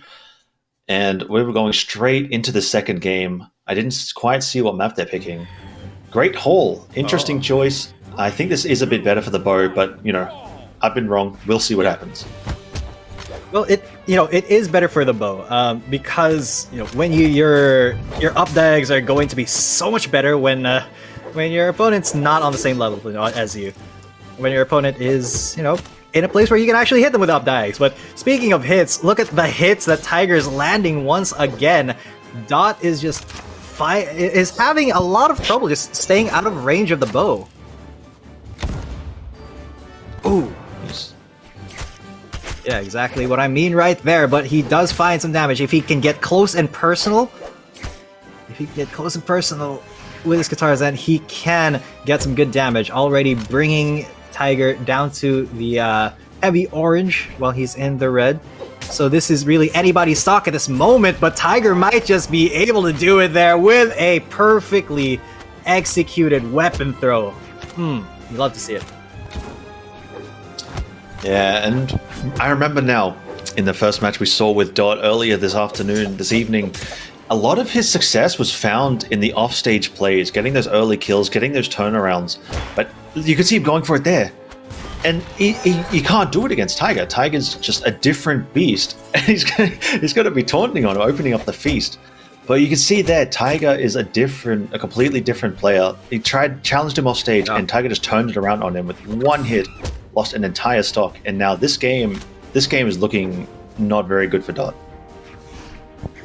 Yeah, and oh man, even if Dot is playing Tigress, it's the Tiger. You gotta watch out for Kwai Long. I think it was. I think that's a bad guy in Kung Fu Panda. But man, Tiger, this is just Tyla. There you go. He's just on another level. Even when you're playing against a very good player like Dot, it just feels like he's on another level of play. It really does. Oh, the unarmed may be able to get some good hits here, but Dot finding some very nice hits. I am just going to commentate what's happening because it's too fast for me to keep saying what I'm saying. Tiger is okay. So there it is. The edge guard, almost the recovery will bring him up, and Dot almost dead there. There is so much going on. Dot tried his edge guarding technique, but he's just gonna get thrown out. Now Tiger misses the kill right there. Ooh, what a risky move by Tiger. Another attempt, and Dot perfectly dodges it, but not that time. The diagonal will seal his fate, and Tiger moves on to the winners finals. So it will be another 2-0, but not quite as quick this time. Those matches were much more even than what we've seen tonight. Tiger was, he had a challenge this time. Dot he did a really good job. So that was awesome to see. Yeah, that was the closest we've seen anybody come to beating Tiger, even on one map. So big props to Dot for showing us that performance. There was a lot of movement on both sides, where they were faking each other out and really trying to bait out whiffs, which is the style that Tiger usually plays in. But when you're also playing against somebody who does the same thing, it becomes a game of who pulls the trigger first. And towards the end, I think Dot really had to start getting creative with his approach. But at the end, man, it's just Tiger being the better player. Yeah, definitely. Just overall. But man, in that game too, it really hurt Dot losing that second stock pretty much at no damage when he went for the edge guard on Tiger and he got turned around. That hurt a lot. And from that point on, I mean, that's not just like a stock hit. That's a mental hit. Losing your whole life that quickly. Yeah. Yeah, but well, that's the winners semis done, guys. So for the winners finals, we do have our contestants. We got Far versus Tiger, but that's going to be a little bit later on in the night because we do have some lower bracket matches that we want to see as well. But before we get to those, we will be taking a very short break. My name is G10. Coming at you. With me is I'm Kyle Morales, and we'll see you shortly.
All right, good evening, ladies and gents. Welcome back to the SEA Challenger Series Brawl for Brawlhalla week number 1. We are now in the lower bracket quarterfinals. We'll be watching Eric versus Dot. My name is Ethan. Coming at you with me is Kyler Alice, and man, let's get straight into this. Dot back on the Tigress. We just saw him versus Tiger, which was a very, very close match, which is awesome to see.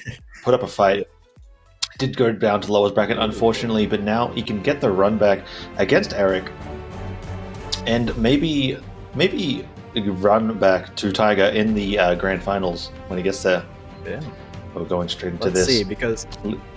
All right, so this is a revenge match. I think this is one of the first matches we saw today, if not the first. No, it was the second match we saw. And Dot, I think he did 6-stock Eric. So Eric definitely looking for the salty run back here. Dot just trying to make his way to the lower bracket semis. 3, 2, 1, brawl. So Alright, on we're the gonna be Crystal starting Temple, here. you can hear the sick beat in the background. Dot does get the first weapon on these guitars. Eric unarmed, looking for his first weapon. He has the spear, another very wally weapon, but Dot can chip away at this. And with this map on these very small walls, he can find some very early kills if he gets Eric into an edgeguard situation. Yeah, the problem is trying to get him into that situation because Eric, he doesn't go for that many risks to the edge, so you really gotta straight combo him down first. You gotta get some damage on him, get him maybe to orange before you start going for some fancy wall setup, some wall combos. And honestly, Dot, he is at a deficit right now, but Eric is not. He's not really pressing the advantage too much. He's playing a little bit more carefully, a little bit more reserved, because this is a lower bracket after all. This is lower bracket semis, so if you lose this, you came really close, but you're not gonna make it. So both of them though made it back onto the platform, but Dot is the one with red health, and Eric looking for the finisher here. Yeah, this time it's going much better for Eric than in the first match we saw with them. He's playing much slower, much more controlled. He's got his own pace. It seems like he's getting these big hits with the axe, but Dot has all the control right now with the sword. He actually throws it away, but Eric is in the edgeguard situation. Ooh. Dot still has the weapon control. That recovery barely doesn't do it. That sword downlight recovery will do it, and Dot takes the lead. Wow, Dot. I'm kind of speechless there. I really thought, because Eric, so Dot brought him back, and Eric almost immediately takes that stock as well. So a little bit of a close fight, but Eric being able to get back onto the platform after getting yeeted up by Dot, I thought he was going to at least, try and get another attempt. But Dot just said, no, I'm just gonna bring you up. And now he's starting to do the damage train again, getting some strings in onto Eric. Look at how many hits he's getting without being punished at all. Already into the oranges, Eric, while Dot is barely in the yellow. And in these other matches, Dot's been doing a lot of work with the guitars, building up a lot of damage, going for the offstage play. But in this match, his sword has so much control.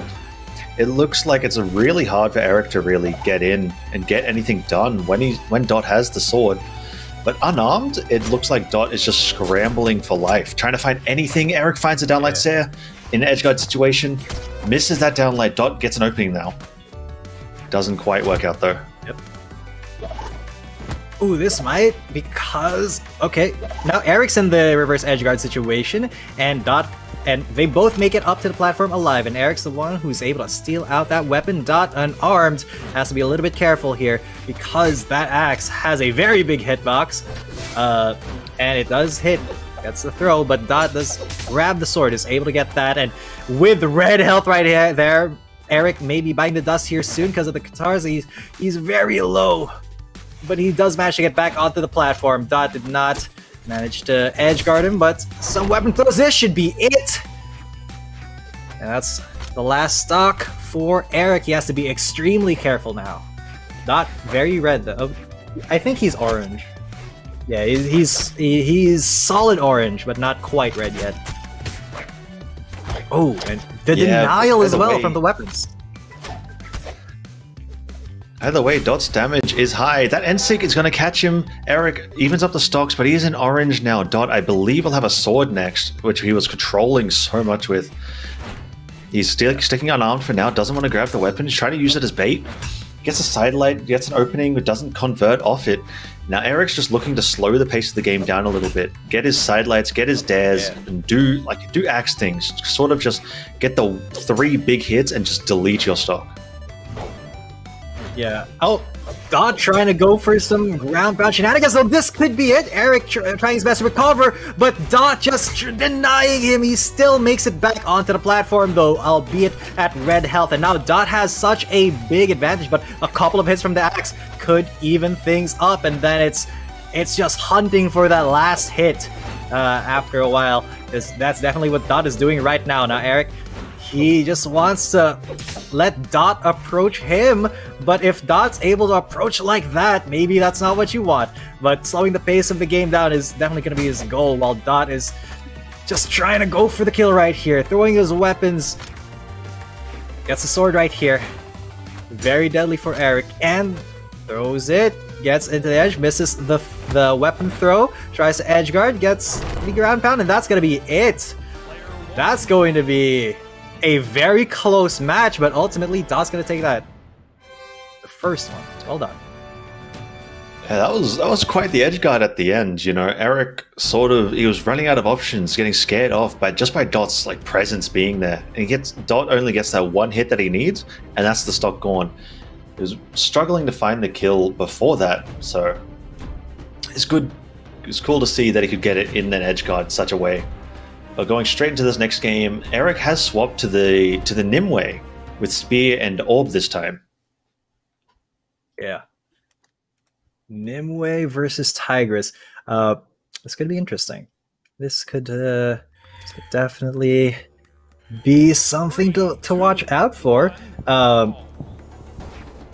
Not a Bryn, so he's not as comfortable. Definitely not level 100 on it like he was on the Bryn earlier, but it does seem like he's doing a little bit better already. Able to keep Dot from aggressing too hard. Oh, as I say that, look at the string that Dot lands. Yeah, it seems like that's really what Dot's about. He sort of gets hit for a little bit, and then he finds his 1 hit, and he turns that into a big string. He gets that side sig. That might be another edge guard. He's trying to stop Eric from getting past. Eric does get the spear, sorry, and Dot's just trying to force us off stage, get this early kill as he can, because Asuri having the guitars can struggle to kill. Is using a lot of weapon throws. They're not really doing a whole lot. They're just stopping Eric in his tracks. That ground pound is going to do a great job by Eric. Takes the first stock, and he is in a lead against Dot. Yeah, but Dot, even unarmed, he can't change that. Just 1 hit one good side sig will take Eric out right here. He is in the heavy reds, and he doesn't want to risk anything. You see where they just guarded both at the same time instinctively. Try to bait each other out, but Dot will take a little bit of damage. He should be able to get a kill onto Eric here with a ground pound. That will be the kill, but he is in yellow, so that Eric needs to...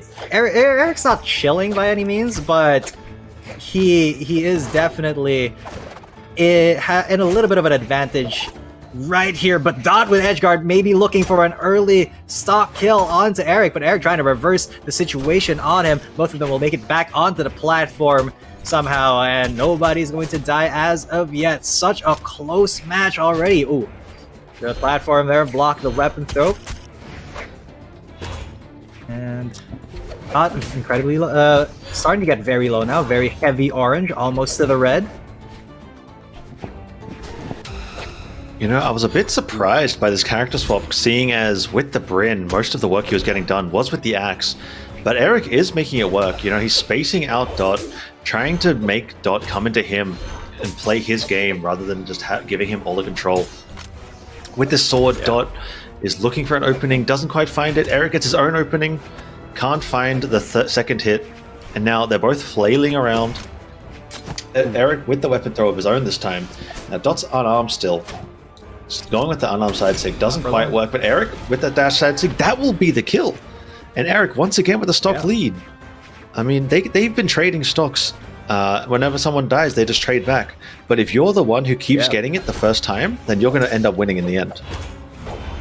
Yeah, if Eric's able to keep that momentum, if he's able to keep that pace, and he doesn't let Dot like really get his strings going, just like that, just like I say, exactly what I say. That's a caster curse right there, Kyler. But all right, so 1-1 in stocks now. Dot, he's at match point. Eric definitely wants to keep his tournament life. We may see our very first 3-game match.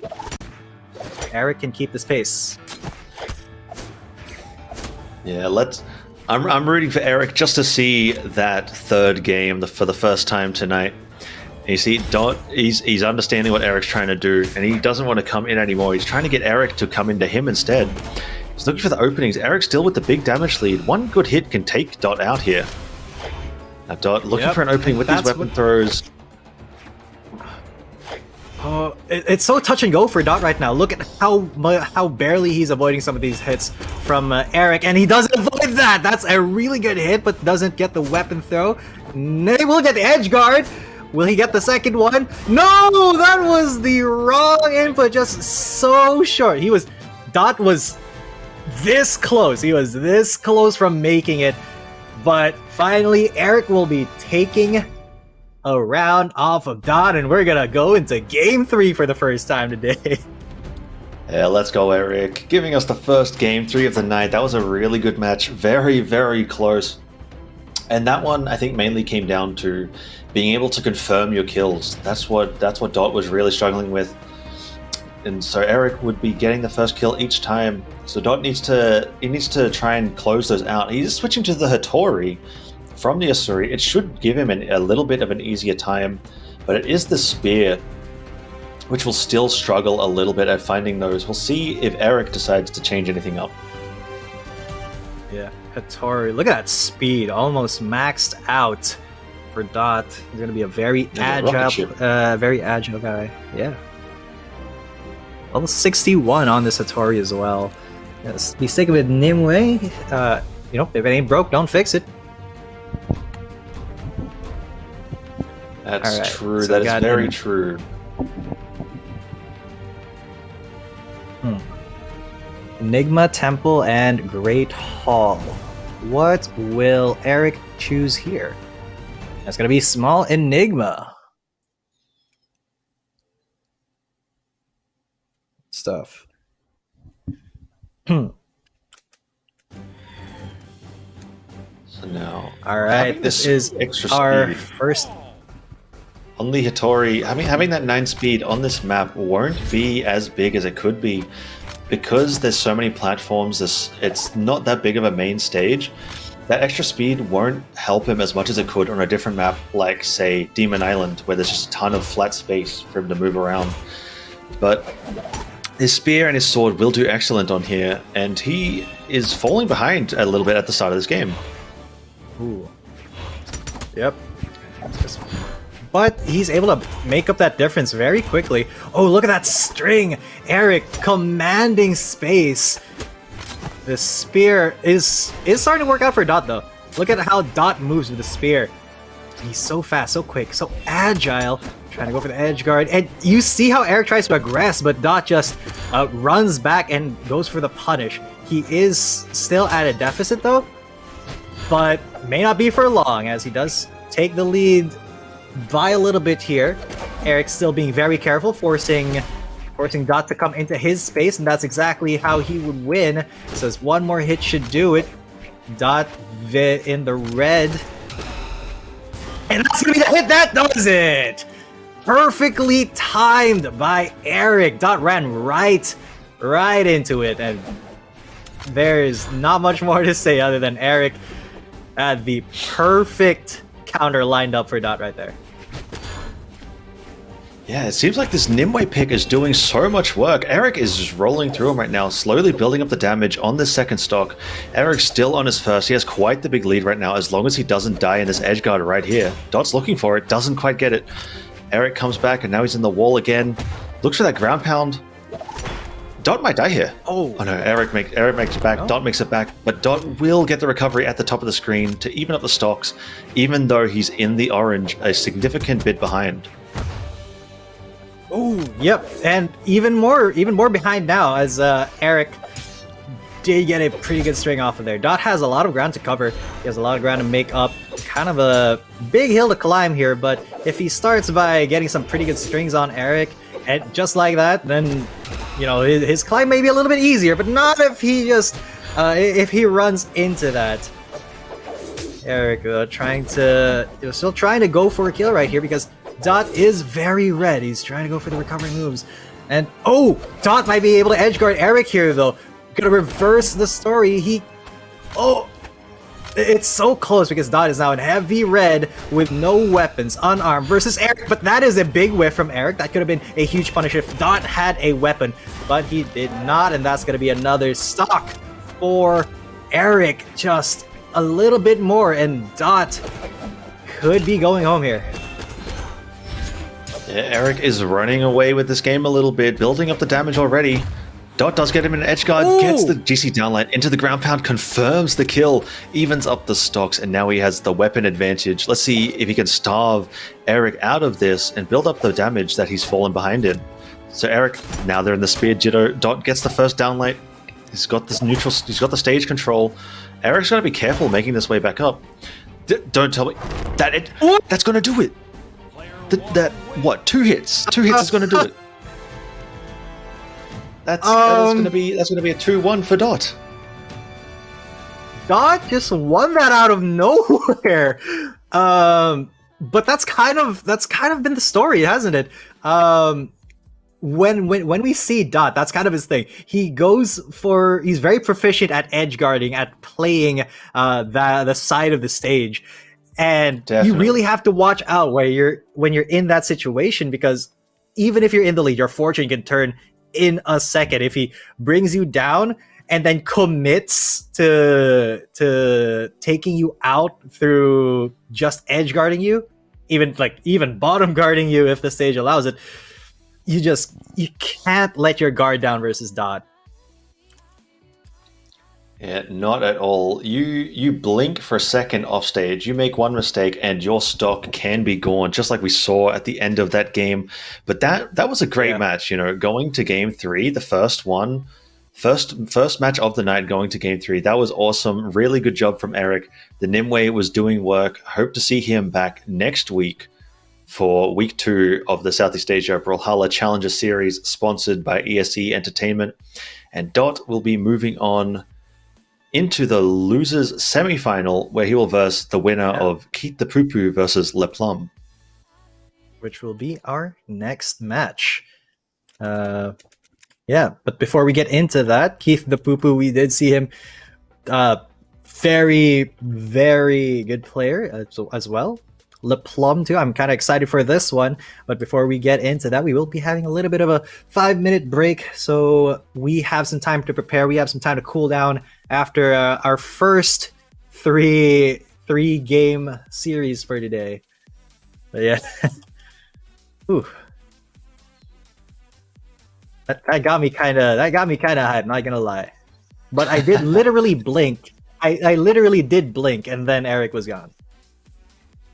You hold on to that hype, and you can transfer it into the next game that we will see after a quick 5-minute break. I'm Kyler Alice, and I'm joined by G10 coming at you. Don't close that tab. We have a couple of more codes to give away on both streams, so watch out for that. If you're hunting for codes, don't PayPal anybody no money for it, guys. Just be fast and look at the chat. See you in a little bit.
All right. Hello and good evening, ladies and gents. You're still watching the SEA Challenger Series Week 1 for Brawlhalla. We will be watching the winners final between Far and Tiger in just a little bit. But my name is Ethan coming at you, and I'm joined by... I'm Kyler Ellis, and man, Tiger versus Far, it will be the match of the night, I think. Tiger versus Dot was incredible after we saw Tiger steamroll all his games before that. But Far might actually be able to take him out, may be able to take a game. Yeah, let's see if Far is able to send Tiger down to the losers bracket. That'll be something to see if it does happen. But we still got to see if it's bound to happen. I don't know. Far is a very skilled player, yes, but Tiger is still the undisputed 1v1 king of Southeast Asia. I don't think anybody can. I don't think anybody can really argue that. Yeah, definitely not. I mean, he's got all the records. He's got the earnings. He's got the placements. He's got the titles, the in-game titles. You know, no one can say that he is not the best player that C has. So like even taking a game, even taking a couple stocks of him is, you know, it's an achievement. Yeah, definitely. I would be like over the moon if I was able to get a stock off of Tiger, even in a 5-stock situation. I would be elated to be able to get a stock off the man. He just moves like water. He's like the Bruce Lee of Brawlhalla, man. it really is a pleasure to see him work. Yeah, absolutely. I mean, he's always been someone that's great to watch, just because of how he plays the game. You know, some players are flashy. Some players like have high APM. Some go for really unique reads. The Tiger is just the sort of one where you watch him and everything just works. Everything just flows together and looks right. So he's great to watch. Flows like water, just like the great Bruce Lee said. And really, it really is different to see him. His movement is clean. It is the cleanest I've ever seen. It's even in that match, the very close match between him and Dot, impeccable. And Brawlhalla, a game based in almost, you know, a huge part of it, like 80% of it is movement.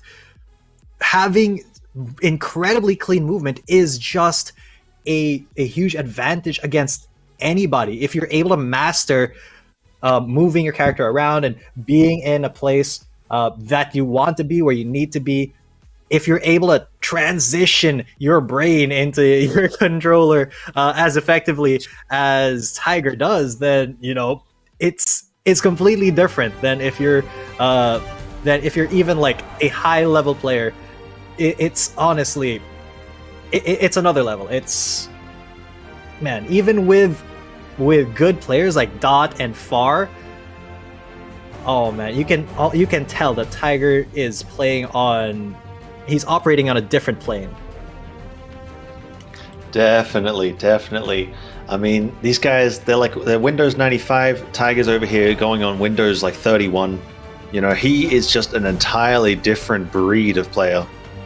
And you can see, again, Far rocking that SEA Challenger title, Tiger rocking his 1v1 World Champion 20 title that only he has in this region. So that is awesome to see. Going to be the Petra for Far, the Koji for Tiger, nothing new here, sticking with what they've done. And they are going to probably pick something, like a standard map, maybe Demon Island, maybe Brawlhaven, or Mammoth, I would expect. Yeah. Honestly, Brawlhaven and Demon Island, I think, would be the best of skill for both of these, because on a stage with a lot of platforms, definitely it's going to be a little bit more favored towards, you know, the bow user, towards Tiger. But if they do pick an honest stage, like, say, yeah, Demon Island, Brawlhaven, then it will be a lot more even of a matchup. But even then, Petra is going to have a very hard time of it trying to get a game off of Tiger. Even though he's lost stocks, we've seen him bleed, he has not yet dropped a game. Yeah, so we'll see if Far can be that first game, the first one to take a game off of the world champion. Going into this match, I think they went to Demon Island. So this one would be great for the bow, great for the orb, great for the gauntlets, great for all of these weapons, actually. And we're going straight into it. Tiger gets the first weapon, and he's already starting to do Tiger things. He's caught the dodge, he's got him in an edge guard, he's controlling everything. Getting the hits, he's building up the damage slowly but surely. Far can't really seem to get many hits on him. They're both kind of whiffing right now. Tiger's getting the Yeah. hits, but Far is responding one at a time as well. He actually has the damage lead. Tiger looking for the edge guard. Oh, they're both playing off stage. The ground pound catches, but it lands on the stage, so it doesn't actually spike him. And Far with the GC sidelight into the Sair sends Tiger over. And they're looking for the kills already. That's just not going to do it. Tiger is looking for this opening. I wouldn't be surprised if he just went in with a big side sig. That might be the play here, but he's going to go for the up sig. And then, man, good stock, good hustle by Far, and look at how much damage Far has already put onto Tiger right here, and he's looking for the stock as well. Tiger, he should be looking for a little bit more, at least a little bit more damage, and he will get it before he departs his stock. But wow, Far taking so much damage. He's already actually back to orange, and Tiger, he is deep red, but it's not like Far can hit him reliably. Look at how good he is at dodging, and as I say that, Far takes the stock. But he's still very deep orange, and Tiger taking some gauntlet damage, quite a lot of gauntlet damage actually, into the yellow. And Far is able to grab Smiths, but the big whiff, Tiger with a punish brings him to red. But the ground pound will not be nearly deep enough to hit Far right there. But look at how Far is taken Tiger. Pun intended, because wow, that was just stringing together hit after hit after hit, and now Tiger is kind of mad. He's looking for the finish. He's looking for the edge guard, and that he's gonna get it. And now we're in the sudden death for this last stock. Very even, but Tiger does have the weapon. He's gonna try to deny Far here, but Far will be able to get it as it spawns. It's the gauntlets, and now they're very even here. Tiger though definitely looking a little bit better in terms of just how he controls space. Yeah, definitely. That's sort of Tiger's game, but in this stock, he hasn't really gotten many hits on Far. Far's been getting the damage so far.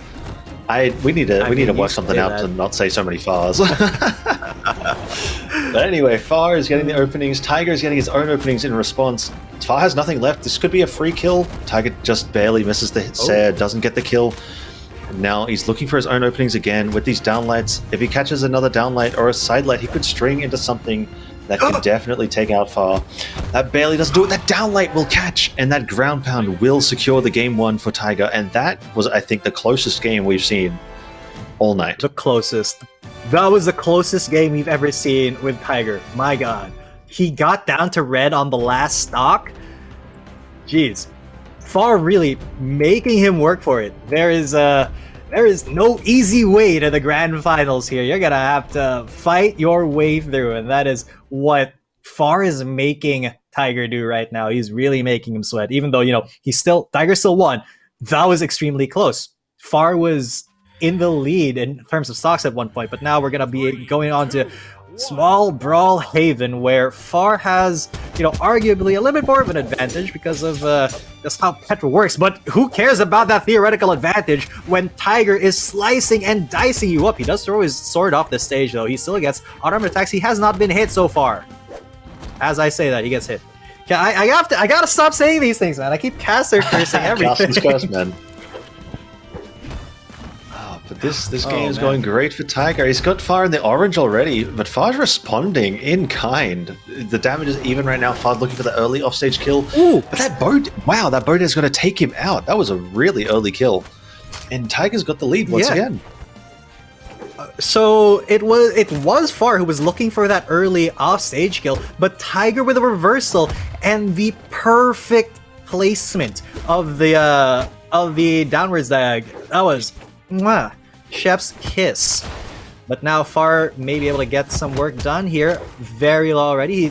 Tiger is in the red, but he's still landing hits, and Far is not finding the right opportunities here. He is still taking quite a lot of damage, and Tiger is just dodging, and finally he does get uppercut into oblivion, but he's still full health, and now Far has to deal with a full health Tiger while he is in the orange. But if he's able to find hits like this, it should be pretty good. Yeah, looking to extend this lead. He's got Far in the red, sends him off stage, looking for the edge guard now. is just holding the stage, goes for the risky ground pound, but Far's looking to return the favor. He finds a ground pound of his own. Look. Now they're fighting off stage. Both players unable to hit each other. Tiger is looking for the dodge, almost gets it. And Far, it's now on the gauntlets. He's off stage once again. Tiger has no weapon. This is going to be a hard edge guard. He might just look to grab his weapon. These players, they're just constantly changing positions. Off stage, on stage, in advantage, in disadvantage. This is just back and forth. Yeah, it is very back and forth, and it really is just punishing your opponent's positioning and punishing your opponent's whiffs, and Tiger's really been doing the better job of it so far. Finally, just yeets Far off the stage with an unarmed side stick. Man, Tiger doesn't even need weapons. He's a stock up, and Far is just taking damage. You can't afford to whiff against Tiger, really, because he will punish you. Ooh. Far in a little bit of trouble here, but it is Tiger who is in the red. Far just looking for that one good hit to send him home. Well, send him home in this stock, because Tiger is a long way from getting sent home in this tournament. And Yeah, he's looking for more. He's not gonna get it though. Oh, he's gonna get it that time, and the weapon will almost get thrown into Far. But Far, beautiful recovery, allowing Tiger to hit him, and he's going to take one more stock. But now Tiger, full health versus red on Far's last stock. This could be it. Far trying his best to recover, but now Tiger's got a bow. And that bow is going to be the end of Far for now. We might see him back in the grands, but this is Tiger advancing to the grand finals. Can't say it's unexpected. Yeah, Tiger has stayed. He's stayed undefeated. We saw him steamroll through earlier. His games are getting closer and closer, but he still hasn't lost a game. So it's looking pretty grim for whoever goes up against him in the grand finals. But that was a brilliant set. Great work from Far. Had some awesome showings, some really good moments. But now, after this, we'll be going into the lowers bracket, where we will be seeing Dot versus the winner of Keith the Poo Poo and Plum. Yeah, that match is still going on, and I think Keith is kind of sad that his match wasn't streamed. You know, you gotta get those highlight reels, man. You gotta get those clips when you're being casted on. You gotta take every opportunity. Respect. But, you know, you gotta respect the hustle of an esports player, man. But I do hope that Keith is able to advance if he wants us to cast his match. He's got to work for it, buddy. You got to work for it. I do hope we have the opportunity. Yeah, and just while we're waiting for that, we're going to have another quick little break between the matches. So don't go anywhere. I'm Kyler Ellis, and I'm with G10 coming at ya. We'll be right back.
All right, good evening, ladies and gents. Welcome back to the SEA Challenger Series for Brawlhalla week number 1. We are well and truly in the weeds now, into the losers semi-final. My name is G10 coming at you. With me is...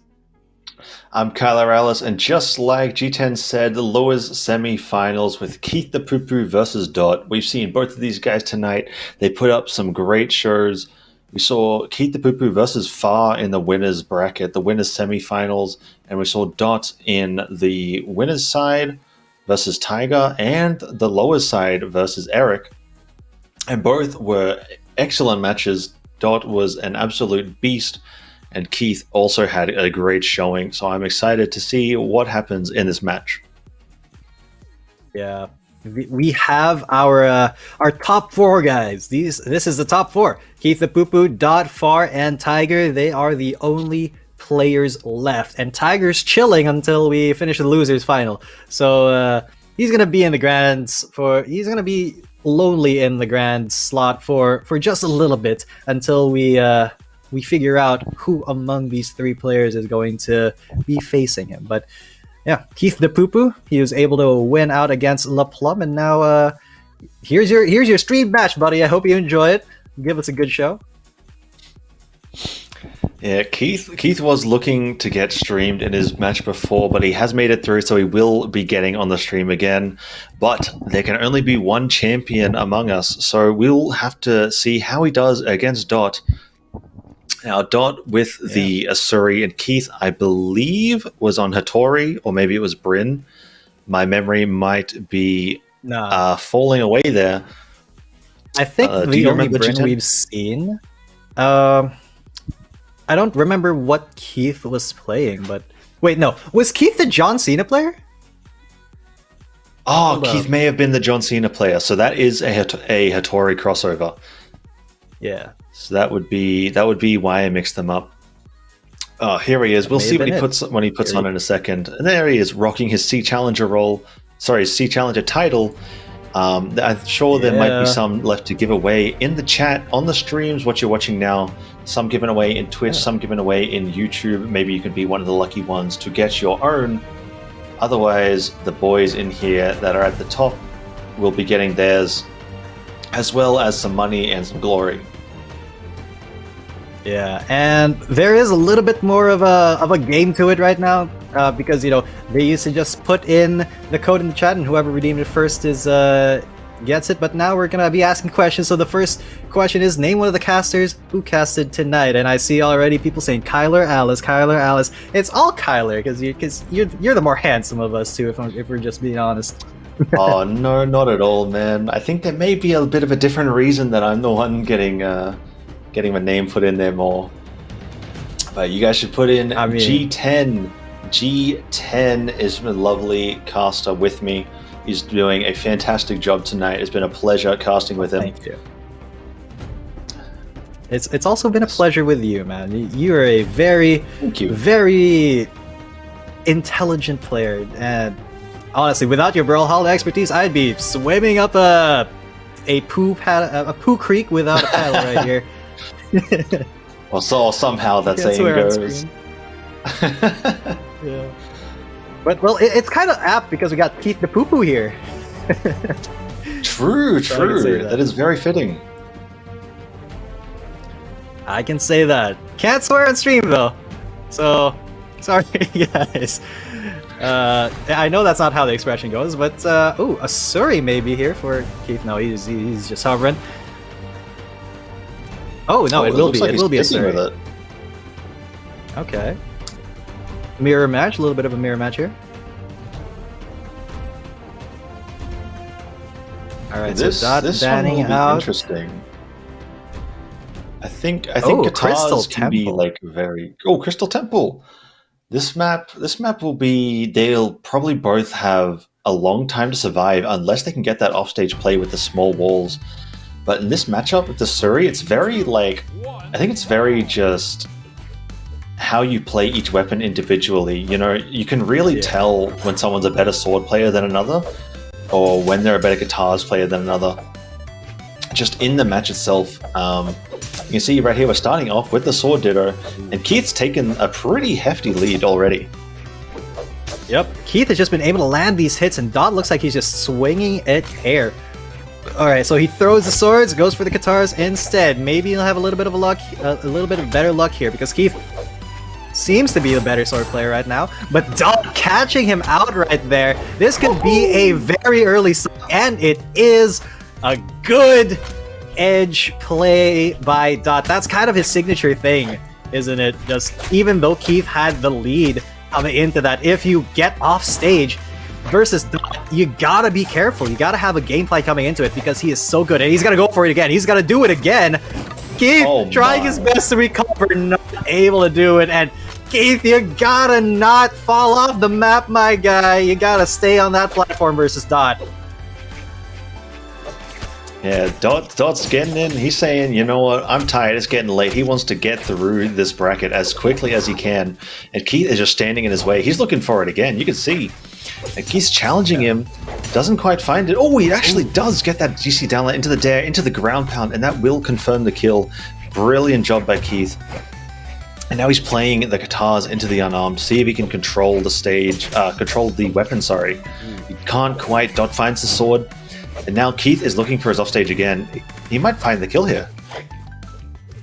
He might, and oh, Keith is so low, he's already in the res, and Dot is just superb at playing offstage, but Keith trying to get some damage, trying to get back into the game. He is just at the last stock, and red, this is not where you want to be, because that is just Dot stringing together hits, and Keith eating everything. Dot with a very quick victory. Yeah, so that was actually a beautiful combo that he ended that game with. That combo was actually like damage dependent and sort of position dependent on how you hit the actual move. So that was really good recognition for him to know that he can go for that, know that it's the optimal combo to get the kill there. Perfect damage. But they're going straight into this game to no character swap, I think. So it's going with the double Asuri. And this time we might go to a map that is a bit more edge favored. No, we're going to go back to Crystal Temple. Yeah, Keith, he wants that revenge, although, you know, he was the one who banned first. Dot is just very comfortable on this map. I think this may be his preferred map because of how the walls are structured. And considering that he loves playing offstage, then, you know, this map might just really be his map pick, like, all the time. But look at how the tables have turned. At first, in our last game, it was Keith with the sword getting really good hits onto Dot, but Dot opens it up with some very good strings. Already, Keith fighting for his life here at the edge, but he is able to get the recovery and even put some damage onto Dot right there. Oh, gotta be careful here. They should both make it back up, though. Big aggressive start for both players, both in the orange already, 40 seconds in. They're both just scrambling off stage. They're constantly, just like in the Dot versus Tiger game, they're constantly swapping who's on top, who's down below. Oh. But Keith does find that first kill, get the nice side light into the side air against Dot, and this time he's in the advantage. Yeah, he gave Dot a taste of his own medicine, saying, hey, you like to play offstage? I can do that too. I can play right there too. And Dot, now he's finding a little bit of difficulty getting hits onto Keith, and that was a good string of attacks by Keith, bringing it almost to even, but Keith just eats a bunch of damage there, almost to the red. Deep orange, he is in the red now. But Dot, interestingly enough, is not really trying to play to the edge at the moment. He's trying to make Keith go to the moon, like a lot of crypto coins, but Keith catching him in the air brings him also to the red, and now here we go again. It's the edge fight, and Keith wins it once again. That's who sucks for Keith, how the turns have tabled. That last game, Keith saw that and he said, "You know what? I can do the same thing. Let me have a turn." So he's going straight in there. Now Dot doesn't even want to come forward anymore. Keith's just going to stand there. He's just going to stand there and he's going to watch him. You know, because from here, Keith doesn't need to do anything. He's got the 2-stock lead. That 6 minute runs out. Dot is going to take the L for this game. But Keith is, look, he's opening up already. Dot is so far behind. I'm not sure that he can do this. But that should be the kill, I think. Yeah, that will be the kill. If he's going to do it, this is how he's going to attempt to do it. But now, with a full stock, now Keith has, he has some leeway. He has some space to be aggressive here. Even if he does make a mistake or two, he can be easily forgiven. But so far, he's landed so many hits onto Dot, and Dot is just now starting to return the favor, already into the orange here. Keith just in the yellow. But of course, it is a fighting game. It's not over until the last stock disappears. And Dot, though, he's getting dangerously close to that last stock disappearing, because look at him, he's already in the red, and Keith is looking, he's hunting for hits, he's hunting for those side airs, those side six as well, and ooh, that is some good area combos there from Dot. But now they're both in the red. Oh, Dot has to be incredibly careful about how he plays for the next 30 seconds or so. Yeah, they're both in the red, but Dot has no weapon. Keith's looking for it. Keith, I think, should just throw away the guitars, grab the sword, and then he can get free kills. Sorry, much easier kills with the sword downlight, but that will be it. Dot finds the recovery, takes off Keith's second stock, evens up the stocks, but he's still in the red. And Keith's next weapon will be a sword that he can get those downlights, like I was saying, or he could look for a down sig, he could look for a nair. So many safe and strong tools that Keith has here that he can use to take out Dot's stock and go to the game 3. Yeah. Oh, just barely lives. Ooh, just barely live. He was like, he was a few inches away from getting his stock taken out, and that's going to be the stock getting taken out. Exactly what I say it was about to happen.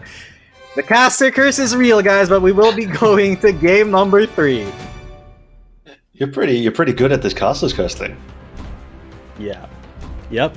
It's if you've been casting long enough, man, and you talk for long enough, eventually something that you're saying is going to get absolutely Uno reverse carded on you immediately. It's not just because I'm good at doing it. It's just statistically, if I open my mouth for long enough, it's gonna happen.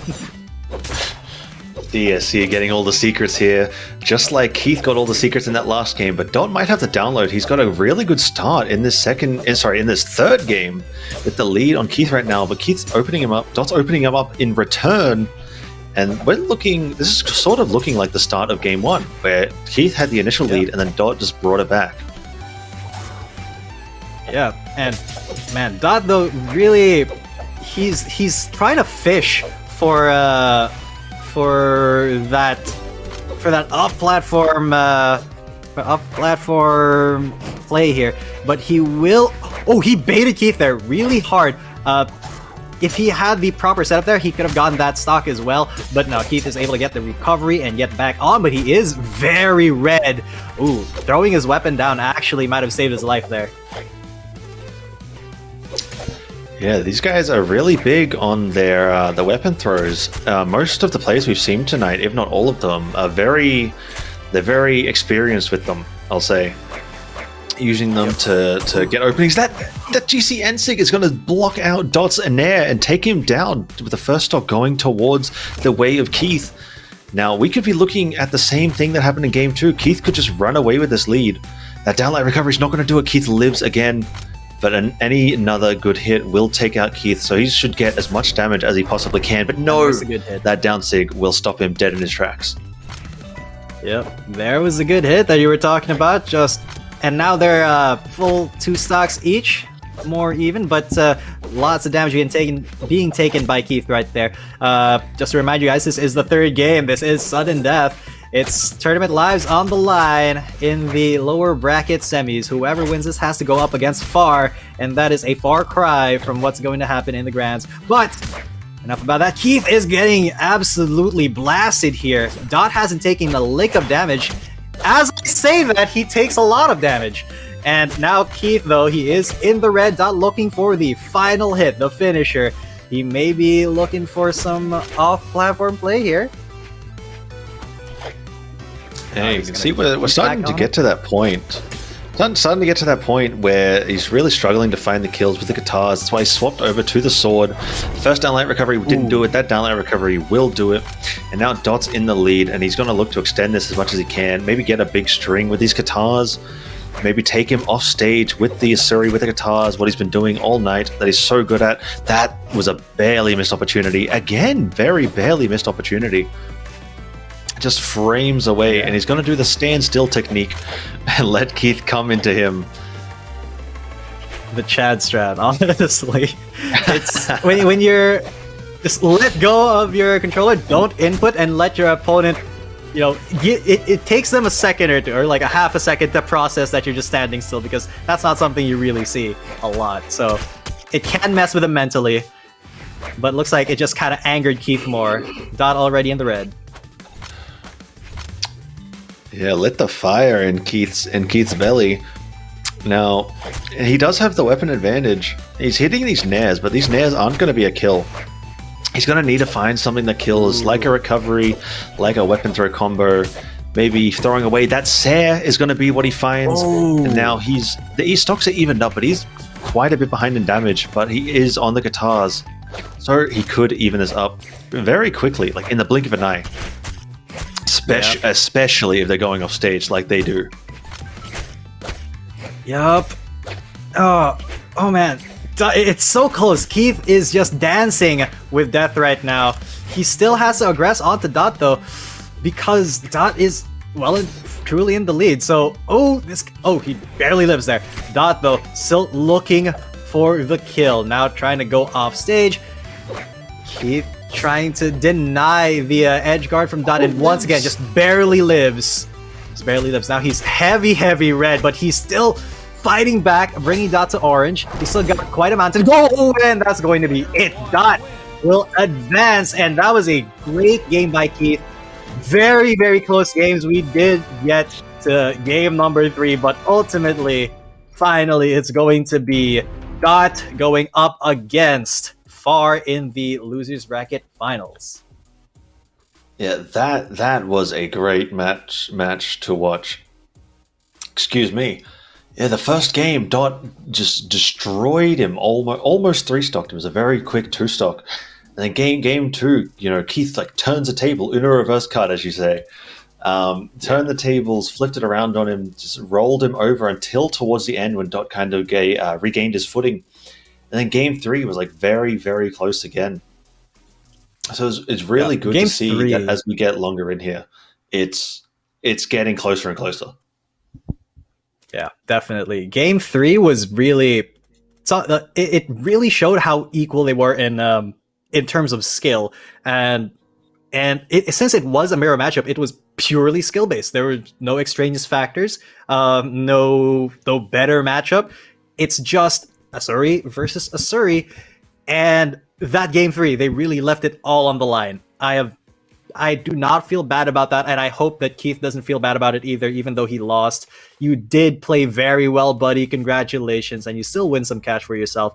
And I hope Keith was satisfied with us streaming his match. Absolutely. Put respect on that for all the work he put in there. But now we're going to be watching Dot versus Far in, I believe, the losers finals. Yes, this is the lower finals. So the second last match of the night. We have been on the grind for this week 1 of the Brawlhalla Southeast Asia Challenger Series, sponsored by Easy Entertainment. And we'll see Far sticking with his Petra and probably Dot sticking with his Tigress. Yeah. If it ain't broke, don't fix it. And so far, these two players, they've both only lost to Tiger. They've only lost to Tiger, right? True. Yeah, so this is really like the battle of giants. Who has who's good enough? Who's going to have the privilege to go up against Tiger tonight and possibly dethrone the 1v1 king of Southeast Asia? They're gonna have to fight for that chance. Yeah, that will be quite the achievement. There's no turning back now. In the absolute finals, the lower finals, there's no second chance here. It's either win or go home and go to bed because it is getting late. Yeah. It is very late, and since these guys are, in Southeast Asia, it's around 10 or like 9 to 11 p.m. for these guys, depending on where they are. So we've all been on call since like 3. All these players have been waiting since like 3 p.m. and they are tired and fatigued, but you know, they're still here. Dot, Far, and Tiger, they're still here. They're still competing, and they're still on that tourney grind. They're trying to prove that they're the best, even if it does cost them a little bit of sleep. 3, 2, 1. Oh, kudos Definitely to them. keep soldiering on. Ooh. All right. So far, oh God, I'm gonna have to say Far a lot again, but so far, Far is getting not dumpstered, but like hit quite a lot by Dot. And once again, Dot trying to go for the offstage plays, but that was a little bit of a miscalculation. He hit the bottom of the stage instead of the side, and that's gonna cost him dearly. Far didn't even have anything to do with that stock. That was just a mistake on Dot's part, but that could be a big mistake for him in this match. Oh no, Dot's getting orbed. Oh my God. He's getting orbed. Look at that, white to orange. He's looking to turn around in an edge guard though. That's not going to do it. He let the down. Sorry, he hit the downlight too close to the wall. So when he went for the jump, that ground pound is going to do it. That was very clean. But that combo before, he hit the downlight too close to the wall. So when he went to jump, he actually jumped off the wall, and it pushed him to the side, which made him miss the ground pound. But he made up for it, and now he's looking to bring it back. With, even though he's in the red already, late orange, early red, so he's in a pretty harsh spot right now. Yeah, and Far is just, look at how he controls space with the orb. It's so hard for Dot to get in because Far has so much keep out right now. Even if he, like, the hitbox on that orb is not conducive to Dot's guitars right now. He may want to swap to a sword because, wow, that was just Far hitting Dot again and again and again and again and again and again until he just got taken out. Yeah, Dot wasn't really able to get a hit in, but now he's mad now. He's mad. On his last stock, Far is going to have to watch out because when a tiger is backed into a corner, that's when you really... When a tigress is backed into a corner, that's when you really gotta watch out because we got a tiger later on still. Absolutely. I am not quite the zoologist, but I'm going to trust what you're saying. And we're going to watch Dot go straight into this. But Far just keeps opening him up, like cracking him like an egg. Getting all the openings that he can. Dot really needs to hold onto these weapons more, because he's really having a tough time being unarmed so often against these weapons. But Far's looking for the kills, gets the Nair into the recovery, doesn't quite do it, gets the sidelight into the Sair, goes for the weapon throw, but it doesn't quite connect. Now Dot is looking to take Far off the top with these guitars. Great movement from Dot, really. Able to avoid all the hitboxes from Far. And look at that, punishing Far incredibly well for just being where he was and not blocking. So good stuff on Dot. He does still have a mountain to climb. He is deep in the red now. But with a sword, he's not going to be able to deny Far this weapon. But with a sword, he may have the range required to deal with Far right now. As long as he doesn't get hit up too much, he should still have a chance here, especially if he plays a little bit safer. Oh, but he's not gonna be able to play safer at all because he was way too deep in the red, and just a single good hit from Far will take him out. Yeah, so great work from Far, finding their gauntlet recovery to close out the game, and they're going to run it straight back to Small Enigma. No downtime here. These guys just want to get in, get it done, fight to the death. Yep. They just want this over with, man. Dot wants revenge, and Far wants to get into the grand finals. Both of them want revenge against Tiger. But, so, they are incredibly competent players on their own. In their own rights. Far and Dot, you know, I gotta commend them. They've come this far, pun intended, very much, because how do we not say Far?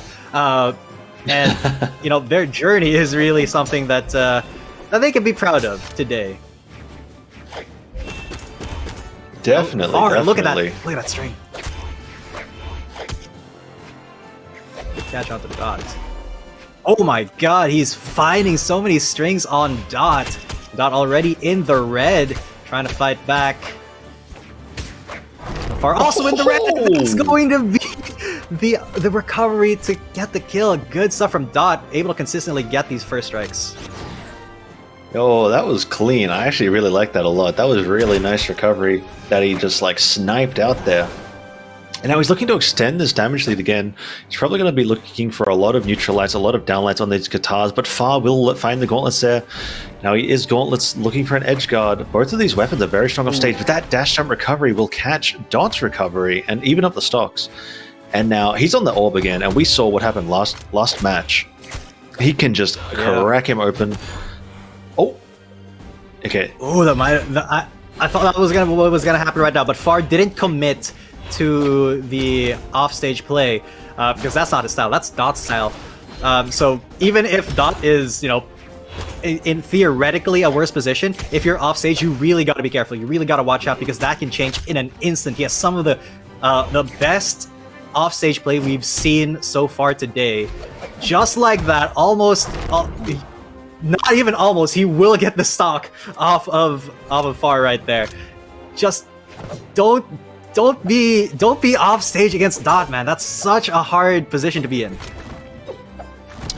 Yeah, he learned from last game. Last game he dropped that combo, misplaced it, but this time he did it perfectly. He knows what's going on. He knows how to adjust, and he's looking for the edge guard, the reversal. Both players, they're swapping positions up and down, looking to try and get that advantage, get that early kill. For Far, it might not be such an early kill. That Sair will do a beautiful following down the unarmed dare with his gauntlet Sair, taking out the stock. And now this time it's Dot with a little bit of a lead. And he's unarmed again. Far is with the gauntlets. He can be looking for some big strings. You can see that dash up nair that he keeps going for. If he lands that, he can get some big resets if he catches a dodge from Dot, which is what he's looking for right now. Yep. Ooh, Far evens it up. Both at yellow now. Well done. And Dot really trying to get close, but Far's gauntlets are just giving him such a hard time. Look at that, he's almost dead as well, trying desperately to recover. And now here's the off-stage play that we know Dot for. He's just trying to desperately get back onto the stage. He is going to be in the deep orange now. But, ooh, Far, you might have made a mistake here. The ground pound misses, but the weapon throw will hit. Dot's still alive, but just barely breathing. Far was able to bring it back, though. Look at the health lead. It's now on Far's side. The Far side, the comic books. But Dot, though, it still feels like Dot is in control. Especially with a string like that. Yeah, I honestly, I want to see Dot use more SIGs just because being on Tigris, the SIG effects are so cool. Like that down SIG you used just before is sweet, but he's getting caught by all these recoveries. Far's going to look for another one, probably. No, not quite. He's going to look for a landing, but Dot reads through it and lands, gets his own hit. And now he gets a downlight but misses the follow-up combo. Dot's looking for an opening now. That's going to be Far's kill, getting that GC downlight into the recovery. Beautiful. Just clean from Far. And that was, I think, the longest game we've seen tonight. 4 minutes long, and it was still action-packed.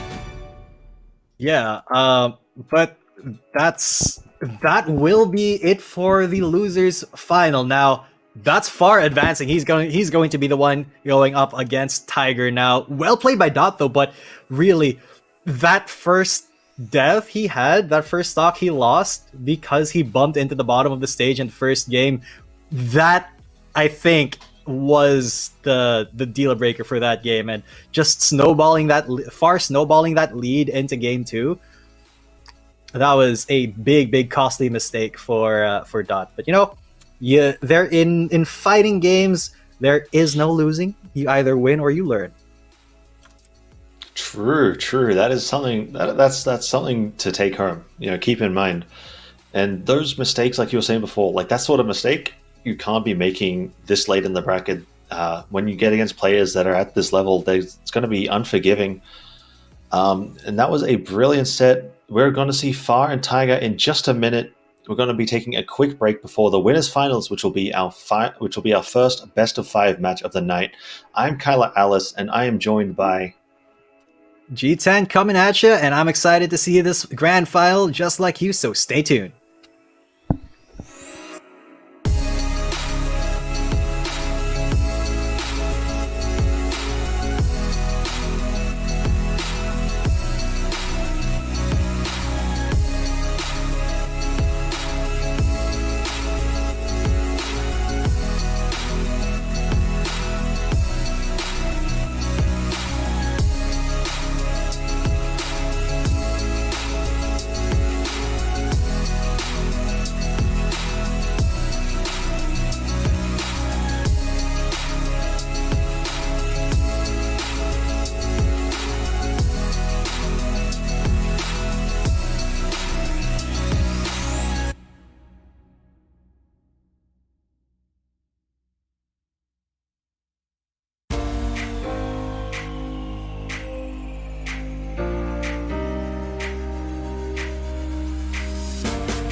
All right, good evening, everybody. Thank you for being here. The SEA Challenger Series for Brawlhalla week number 1. This is it, what you've all been waiting for, the grand final. Tiger versus Far. My name is G10. Coming at you. With me is... I'm Kyle Morales, and let's go. This is the grand finals of the first week of the SEA Challenger Series. Far versus the king of Southeast Asia, Tiger. Koji versus Petra. Let's see what map they go. Yeah. Oh man, this is gonna be pretty hype. Far coming for the run back, as salty as he can be, going to Demon Island. Petra versus Koji, and you can see the SEA Challenger title on far right here. Interestingly enough, Tiger also now has that title. He was able to snipe a code off of the chat because you guys were a little bit too slow. But I don't think he needs more titles than he has, man. Man, what can't this guy do? Not a lot, seems like, because he's getting so much damage on far. There's... Oh my god, look at how many strings he can use, how he can punish far. Oh, missed attempt at that ground pound because far is just a little bit too agile, but that was a very good attempt to keep out from Tiger. Far's not gonna fall for it. They're not as trigger happy to go off stage as Dot is. So this could be a little bit more of an honest match, but Tiger already bringing Far to the far red, and this could be another look. The Tiger, he's okay. He's gonna get a hit a little bit, but one good hit, and that's gonna be the good hit itself. And oh, Far he moved right into that. Yeah, Tiger sniping him out there. Let's go. He's the king of the jungle for a reason. Hopping into this game, gets the first stock ASAP and is going to the second stock. He's kind of getting run down by Far right now. Barely saves himself with that weapon throw to stop out Far's recovery. And Tiger's going to slowly and surely build up this damage lead. Like he's already got Far into like the early red. And he's still alive, living against that Seer. If he can live here, get another hit or two, that is really, really good. That's worth it already. But it doesn't look like he's going to be able to do that as Far catches him out and takes a stock off of the king. But that's fine. He still has a pretty good damage lead, and now he's got the bow, which is going to be tough for Gauntlets to deal with. And now he's already in early reds. Far though, he has to get up close and personal here, which Tiger does not quite, doesn't quite like. Now he's in the red zone. Ooh, doesn't quite run into that. Learn his lesson. You win or you learn. And in this situation, Far learned. But oh, okay, missed the weapon throw there. Far was able to dodge it, and that would have spelled his death. That's Tiger's death. Beautiful recoveries from Far, but now Tiger, he's going to be looking for this stock. He has to get it as soon as possible before Far builds up any sort of damage lead. And there it is. Yo, right, Far isn't here to play, but neither is Tiger, evening up those stocks. And that was super clean. Both players like on top of each other right now, but Tiger does find the first hit. But Far with these gauntlets, if Tiger missteps, he could find himself off stage getting gimped very early against these gauntlets. Far going for the difficult downlight. Oh my god, that killed! Ooh, Far killed him just like that. It was what, 5-6 hits? It was like 5-6 hits, and he just chained them together. They killed Tiger. I think that was still like light orange. Wow, that was incredible. Yeah. That was really, really good from Far. Oh my, Tiger immediately banning Demon Island. Yeah, that was a brilliant read by Far. My god. This is the first game that Tiger has dropped this entire day, this entire tournament. 3, 2, and it's in Grands. Wow. Far really gonna make him work for it. Man, even in the chat, you can see Far. He's confused himself. He's like, that killed? I didn't think it would kill either, but apparently. Oh man! If you catch someone that high up, pretty much anything is going to kill. But man, that was beautiful. But going into the second game, The damage is pretty even. Far's got Tiger off stage right now. He's looking for an edge guard. Oh, going for the cheeky GC side light. Almost worked, but not quite. And now Tiger's got the stage control. He's trying to shut out Far. And now they're kind of just trading back and forth. Pretty much what we saw in this set earlier that they played. Yeah, Oh, Tiger. beautiful wow. string.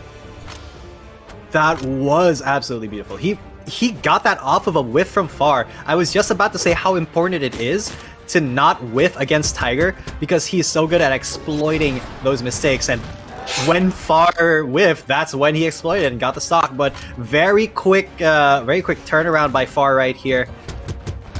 But even unarmed, Tiger can still dish it out. But now he's got the sword. Far has to be careful. Already in the yellows and goes for the ground pound and will get punished for it. And wow, you saw how he tried to go for a hit right there, and Tiger jumped up, instantly punished. He hasn't taken a single hit, and then he takes a couple of hits while I say that, and now Far is in the deep red. He's one hit away from death, and Tiger is in control. That's a hit. That's a death. Yeah, Tiger's he's mad. He's mad about that last game. You know, he's looking to reassert his dominance as the king of the jungle. He doesn't want Far coming anywhere near that title. And he is controlling this game huge with the downlight mix-up. Instead of true comboing into the dairy, he strings into the dare. You know, look, that looks fancy, graceful like a swan, more than a tiger. Very fancy. This very graceful. But Far is going to save him, and Tiger, he is in the red, but he's still got two stocks. He's gonna bring Far down into the red with him, and now it's just a matter of who's able to land the right signature move. And Tiger is the one he's looking for recovery moves, trying to get Far into the air. But okay, so this could be it. Far, oh, that was an unarmed though, so not as much damage. Far though, fighting desperately for his life, trying to take another stock off of Tiger, but that's not gonna be it. That bounced him off the wall, and Tiger ties up the score 1-1. And that's an archer right there. That bow there was precise, it was clean, and it killed pretty early, about as early as you'd like that to kill. Nice closing out the game there from Tiger. Going into this game 3, I didn't see what map they went to. They go to the Miami Dome. Wow, this is the second time we've seen this map tonight, I think. Oh, I think we saw one at the start of the stream. The start of the stream seems so far ago, so long ago. I can't even imagine, because we've seen a lot of Demon Island and small Brawlhaven, so that's kind of what's implanted into my mind. But yeah, early lead for Far. Tiger evening it up, making the lead his own. But you can see how hard it is for Far to aggress on the Tiger when he's got that bow, especially when he's got the gauntlets on.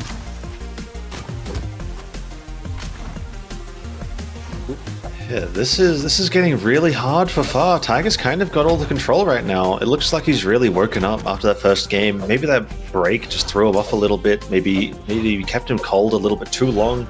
But going after that, game 2, game 3, he's in total control. Far's getting hits here and there, but that kill that Sarah's going to do it. The second hit only hitting is just going to be enough, barely enough damage on him. But Tiger, he seems to have woken up a little bit, and he's looking more confident, more comfortable in what he's doing, and he's just controlling now. He's building up leads. He's not getting caught as much. He's getting the kills that he wants, and it is, as I say that, actually, Far is getting all his hits.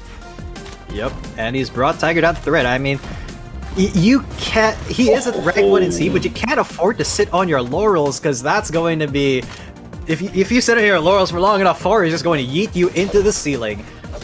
But yeah, you can't underestimate anybody, especially in a grand final situation. Tiger, he is building up this lead though. Big hits already in the red for Far, and the edge guard from Tiger, not as strong here, but he does get a couple of good hits in. He's not able to punish that big recovery whiff, but he is going to be able to bring Far into the off stage. But Far, he's trying his best to get some hits in. It may not be the best place to try to get hits in when you're that low, as Tiger just proves my point.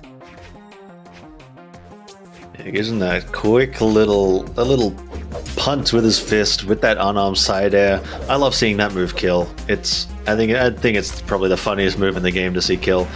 I'm glad he got it. But now he's looking to extend this damage lead, but Far is saying no, he wants to bring the lead in his favor instead. Make the comeback, but Tiger's caught him. He's got the recovery. He's got him on the off stage. And now Far's got to try and get back on. Man, when you try to any hit that Tiger lands, the string just continues. He's really good at that, like just converting hits into strings, and even just simple punishes, he turns them into big strings just like that. And almost, if Far just landed there, that would have been it for him. That would have been it for the game, but it might be it now. Okay, so he's just barely didn't die. Now this is going to be a game of cat and mouse here because they're both extremely low. Okay, miss on that ground pound there. Now Far's back on the platform, gets his orb back. And Tiger may be dead here, he will be. But they're still even on stocks. The lively though, Far is so far gone in the red that Tiger he can just chill. He can be a little bit patient here. He is quite far behind, but never mind. That is going to do it. The downlight recovery will take it. I was going to say, it's just like the game one, he was very far behind, and he turned it around, bam, in an instant, like in the blink of an eye. But that one, not quite. Maybe it was, if they go back to this Demon Island, they can run it back. No, but we're going to be going to Apocalypse. I don't think Tiger wants to go back to Demon Island. Tiger doesn't want bad memories in Demon Island. This is the only game he dropped today. Oh Lord! And that was like I think everybody was surprised that he dropped that game. But now, let's see if he can take it home, because this is game, set, and match point for our rank 1 Southeast Asia player.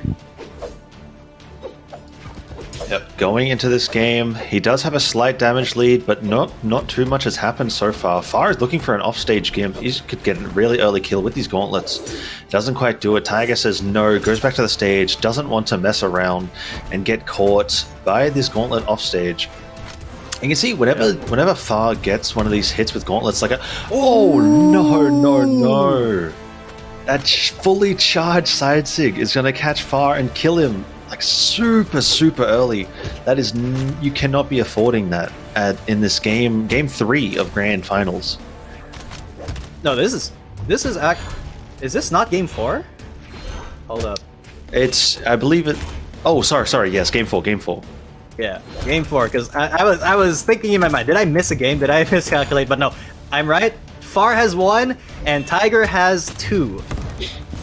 And he's another sig to kill, and now he's up 2 stocks. Far is sweating here, because if you try to catch a Tiger by the toe, this is what's gonna happen to you. You're gonna get side sigged twice in a row. Man, I love seeing Tiger go for that. Oh, beautiful combo from Far. He's been very consistent with that. That's a pretty difficult combo to do. One of the more difficult ones in the game, but Far's done it almost perfectly every time we've seen it tonight, so really good from him. Doesn't even have the stops actually. He only takes the first stock from Tiger. No. But what I was going to say before, I love seeing Tiger go for these bow side lights, and then he just charges a side sig. Because when it works, it looks dumb. When it doesn't work, it looks dumb. I love it. It's so funny. Yeah. And you don't expect like the best player in the region to do something that looks that dumb, but he does do it, and it does work out for him. But it might not work out for Far right here, because the edge guard from Tiger could be it here. Oh nope, he's able to make it back onto the platform, but Tiger's just able to dodge his hits and instantly punish. Look at that! Every attempt that Far makes the hit, Tiger just denies him, and that's going to be it. Tiger with the excellent punish into the win. We have our champion. I don't think this was unexpected at all, but the best player in Southeast Asia is going to win our tournament.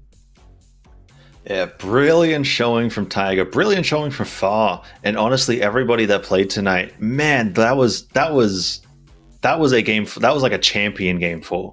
You know, game 1, game 2, game 3. Maybe they'll be maybe they'll be a bit close, but that last game is the one where the champion will fully download them, and they'll just run away with every lead they get. Yeah, and that was just the story of it. You cannot give Tiger an inch because he will take everything. He will take the whole ruler. He'll take your yardstick. He'll take he'll take your measuring tape because don't give him any openings. But yeah, that's it, man. The Tiger, he is still the king of the jungle, and Southeast Asia is still his domain. So congratulations to Tiger for winning tonight. Congratulations on your $125, buddy. But of course, big props still to everybody who showed up. Big props to Dot and Far for getting as far as they did, for playing as well as they did. But Tiger's still on another level, dude. Yeah, absolutely another level. That's just, I'm just going to keep using it. He's the king of the jungle. Brilliant work. Great showing from everybody who played tonight. Far coming in second, Dot coming in third, Keith the Poo-Poo coming fourth. Tied for fifth, we had Plum and Eric. And then tied for seventh in the top 8, we had Bison and Compton. Great showing from everybody there. Thank you all who joined and played, especially on the stream tonight, kept us entertained. Great job, everyone. Yes, that was definitely a very interesting day, a very good day for Brawlhalla, guys. This was my first Brawlhalla cast, if it wasn't obvious, and I am already loving it. I'm looking forward to being with you guys for the next 3 weeks. So it has been so much fun, Kyler. I have just been delighted by all of these games, by these players, by their skill, of course, by your commentary. So thank you, Kyler, and thank you to you guys, our viewers, our audience, for sticking with us tonight, even though we did start kind of late. Yeah, it may have been a rocky start, but we pulled through in the end, and we had some 8 great matches. Sorry, it's been fantastic casting with you as well. And while we're here, I just want to say thank you to the players, thank you to the people watching, thank you to the tournament organizers, and to ESE Entertainment for sponsoring this tournament. The $500 tonight, another $4,500 on the way across the next 3 weeks. So next week, the prize pool will be a whopping $1,000. That'll be huge. And until then, I think it's time to say goodbye. So I'm Kyler Alice. It is. And my name is G10, coming at you. Tune in next week to see if Tiger will be able to retain his spot as the champion, or will a new challenger rise. That's going to be it, though, for tonight. It has been the SEA Challenger Series Week 1 for Brawlhalla. Stay safe, stay healthy, stay hydrated. We will see you guys next week. Peace.